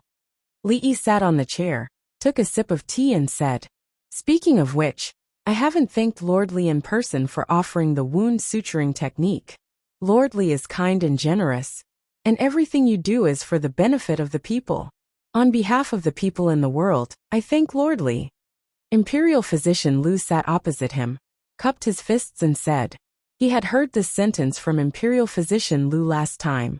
Li Yi waved his hand and seemed to think of something. He suddenly asked, Lord Lu has always been responsible for His Majesty's illness, right? Imperial Physician Lu was stunned for a moment. Then he nodded and said, My colleagues and I have been trying to find a way to cure His Majesty's illness, but there has been no progress. I don't know why His Majesty's illness suddenly worsened a month ago. Even I can't do anything. Fortunately, the imperial astronomer and a few Taoist priests offered sacred medicine, so that His Majesty's illness did not worsen further. Li Yi sighed. Even the current imperial physician said so. It could be seen that this kind of thinking was deeply rooted in everyone's mind. Even if countless people had died because of this thing, in order to strengthen that illusory belief, they could always find suitable reasons. For example, the raw materials for refining the elixir were not chosen properly, the temperature of refining the elixir was not controlled well, and even the death of the emperor could be said to have become an immortal. If the old emperor really became an immortal, it was unknown whether the heads of these imperial physicians and Taoist priests could be kept. Imperial Physician Lu, do you really think that the elixir worked? Li Yi took another sip of tea and said lightly. Imperial Physician Lu glanced at him, and his expression gradually froze. He stood up from his seat, looked at Li Yi and said carefully, Lord Li, please explain clearly. Li Yi looked at him and asked, Lord Lu, do you know what was used to refine the elixir? Imperial Physician Lu shook his head. What he learned was medical skills, not alchemy. His specialty was not the same. How would he know what was used to refine those pills? What's more, which one of those alchemists didn't value their own pill formula more than their own life? How would other people know? Cinnabar lead powder, and maybe gold and silver powder. Li Yi stood up, patted Imperial Physician Lu's shoulder and said, Lord Lu, take care. Every time Li Yi said a word, Imperial Physician Lu's face became a bit paler. When he finished his sentence, the imperial physician's face had already lost all color. Plop. After Li Yi's figure disappeared from the imperial physician's office, Imperial Physician Lu finally couldn't help but collapse to the ground. Lord Lu, what's wrong with you? The officials of the imperial physician's office immediately rushed up. After an unknown amount of time, Imperial Physician Lu finally came back to his senses and said anxiously, Quickly go and invite Lord Li back. When the people of the imperial physician's office were going crazy under the scorching sun, Li Yi was leisurely lying on the rocking chair, tasting the iced grape wine, and eating the fruit salad that the little maid had personally fed him. He only felt that every pore on his body was about to open up. This was life. It was thousands of times better than going to the imperial palace to suffer in such a hot day. Li Xian came in from the outside, sweating profusely. After hugging a piece of ice from the corner of the room, he didn't let it go. He sat opposite of Li Yi and asked while gasping for breath, What happened to you just now? Is there a problem with the elixir? Li Xian didn't understand why Li Yi's attitude changed so much when he heard about the elixir. He was puzzled in his heart, so he specially came back to ask. There's no big problem. Li Yi shook his head and said, If His Majesty doesn't take those elixirs, at most a few years, at least, only 1 or 2 years of lifespan. Hearing this, Li Xian's expression darkened. Then he thought that if the elixir could extend his lifespan by a few years, it could be considered a very good ending. He asked, What if he takes the elixir? Although heavy metal poisoning needed time to slowly accumulate, since those Taoist priests dared to take it out to the emperor, they must have already experimented with it. That kind of dosage should not have any problems in a short period of time. However, the old emperor's body was already very bad. After thinking for a while, Li Yi gave Li Xian a conservative number. 2 months. What? 2 months? Li Xian suddenly jumped up from the chair. The ice in his arms fell to the ground and shattered. You're tuning in to the Li Mei's Sword of Destiny YouTube channel. We're so grateful for your support. And don't forget to subscribe to join us on this incredible journey through captivating stories.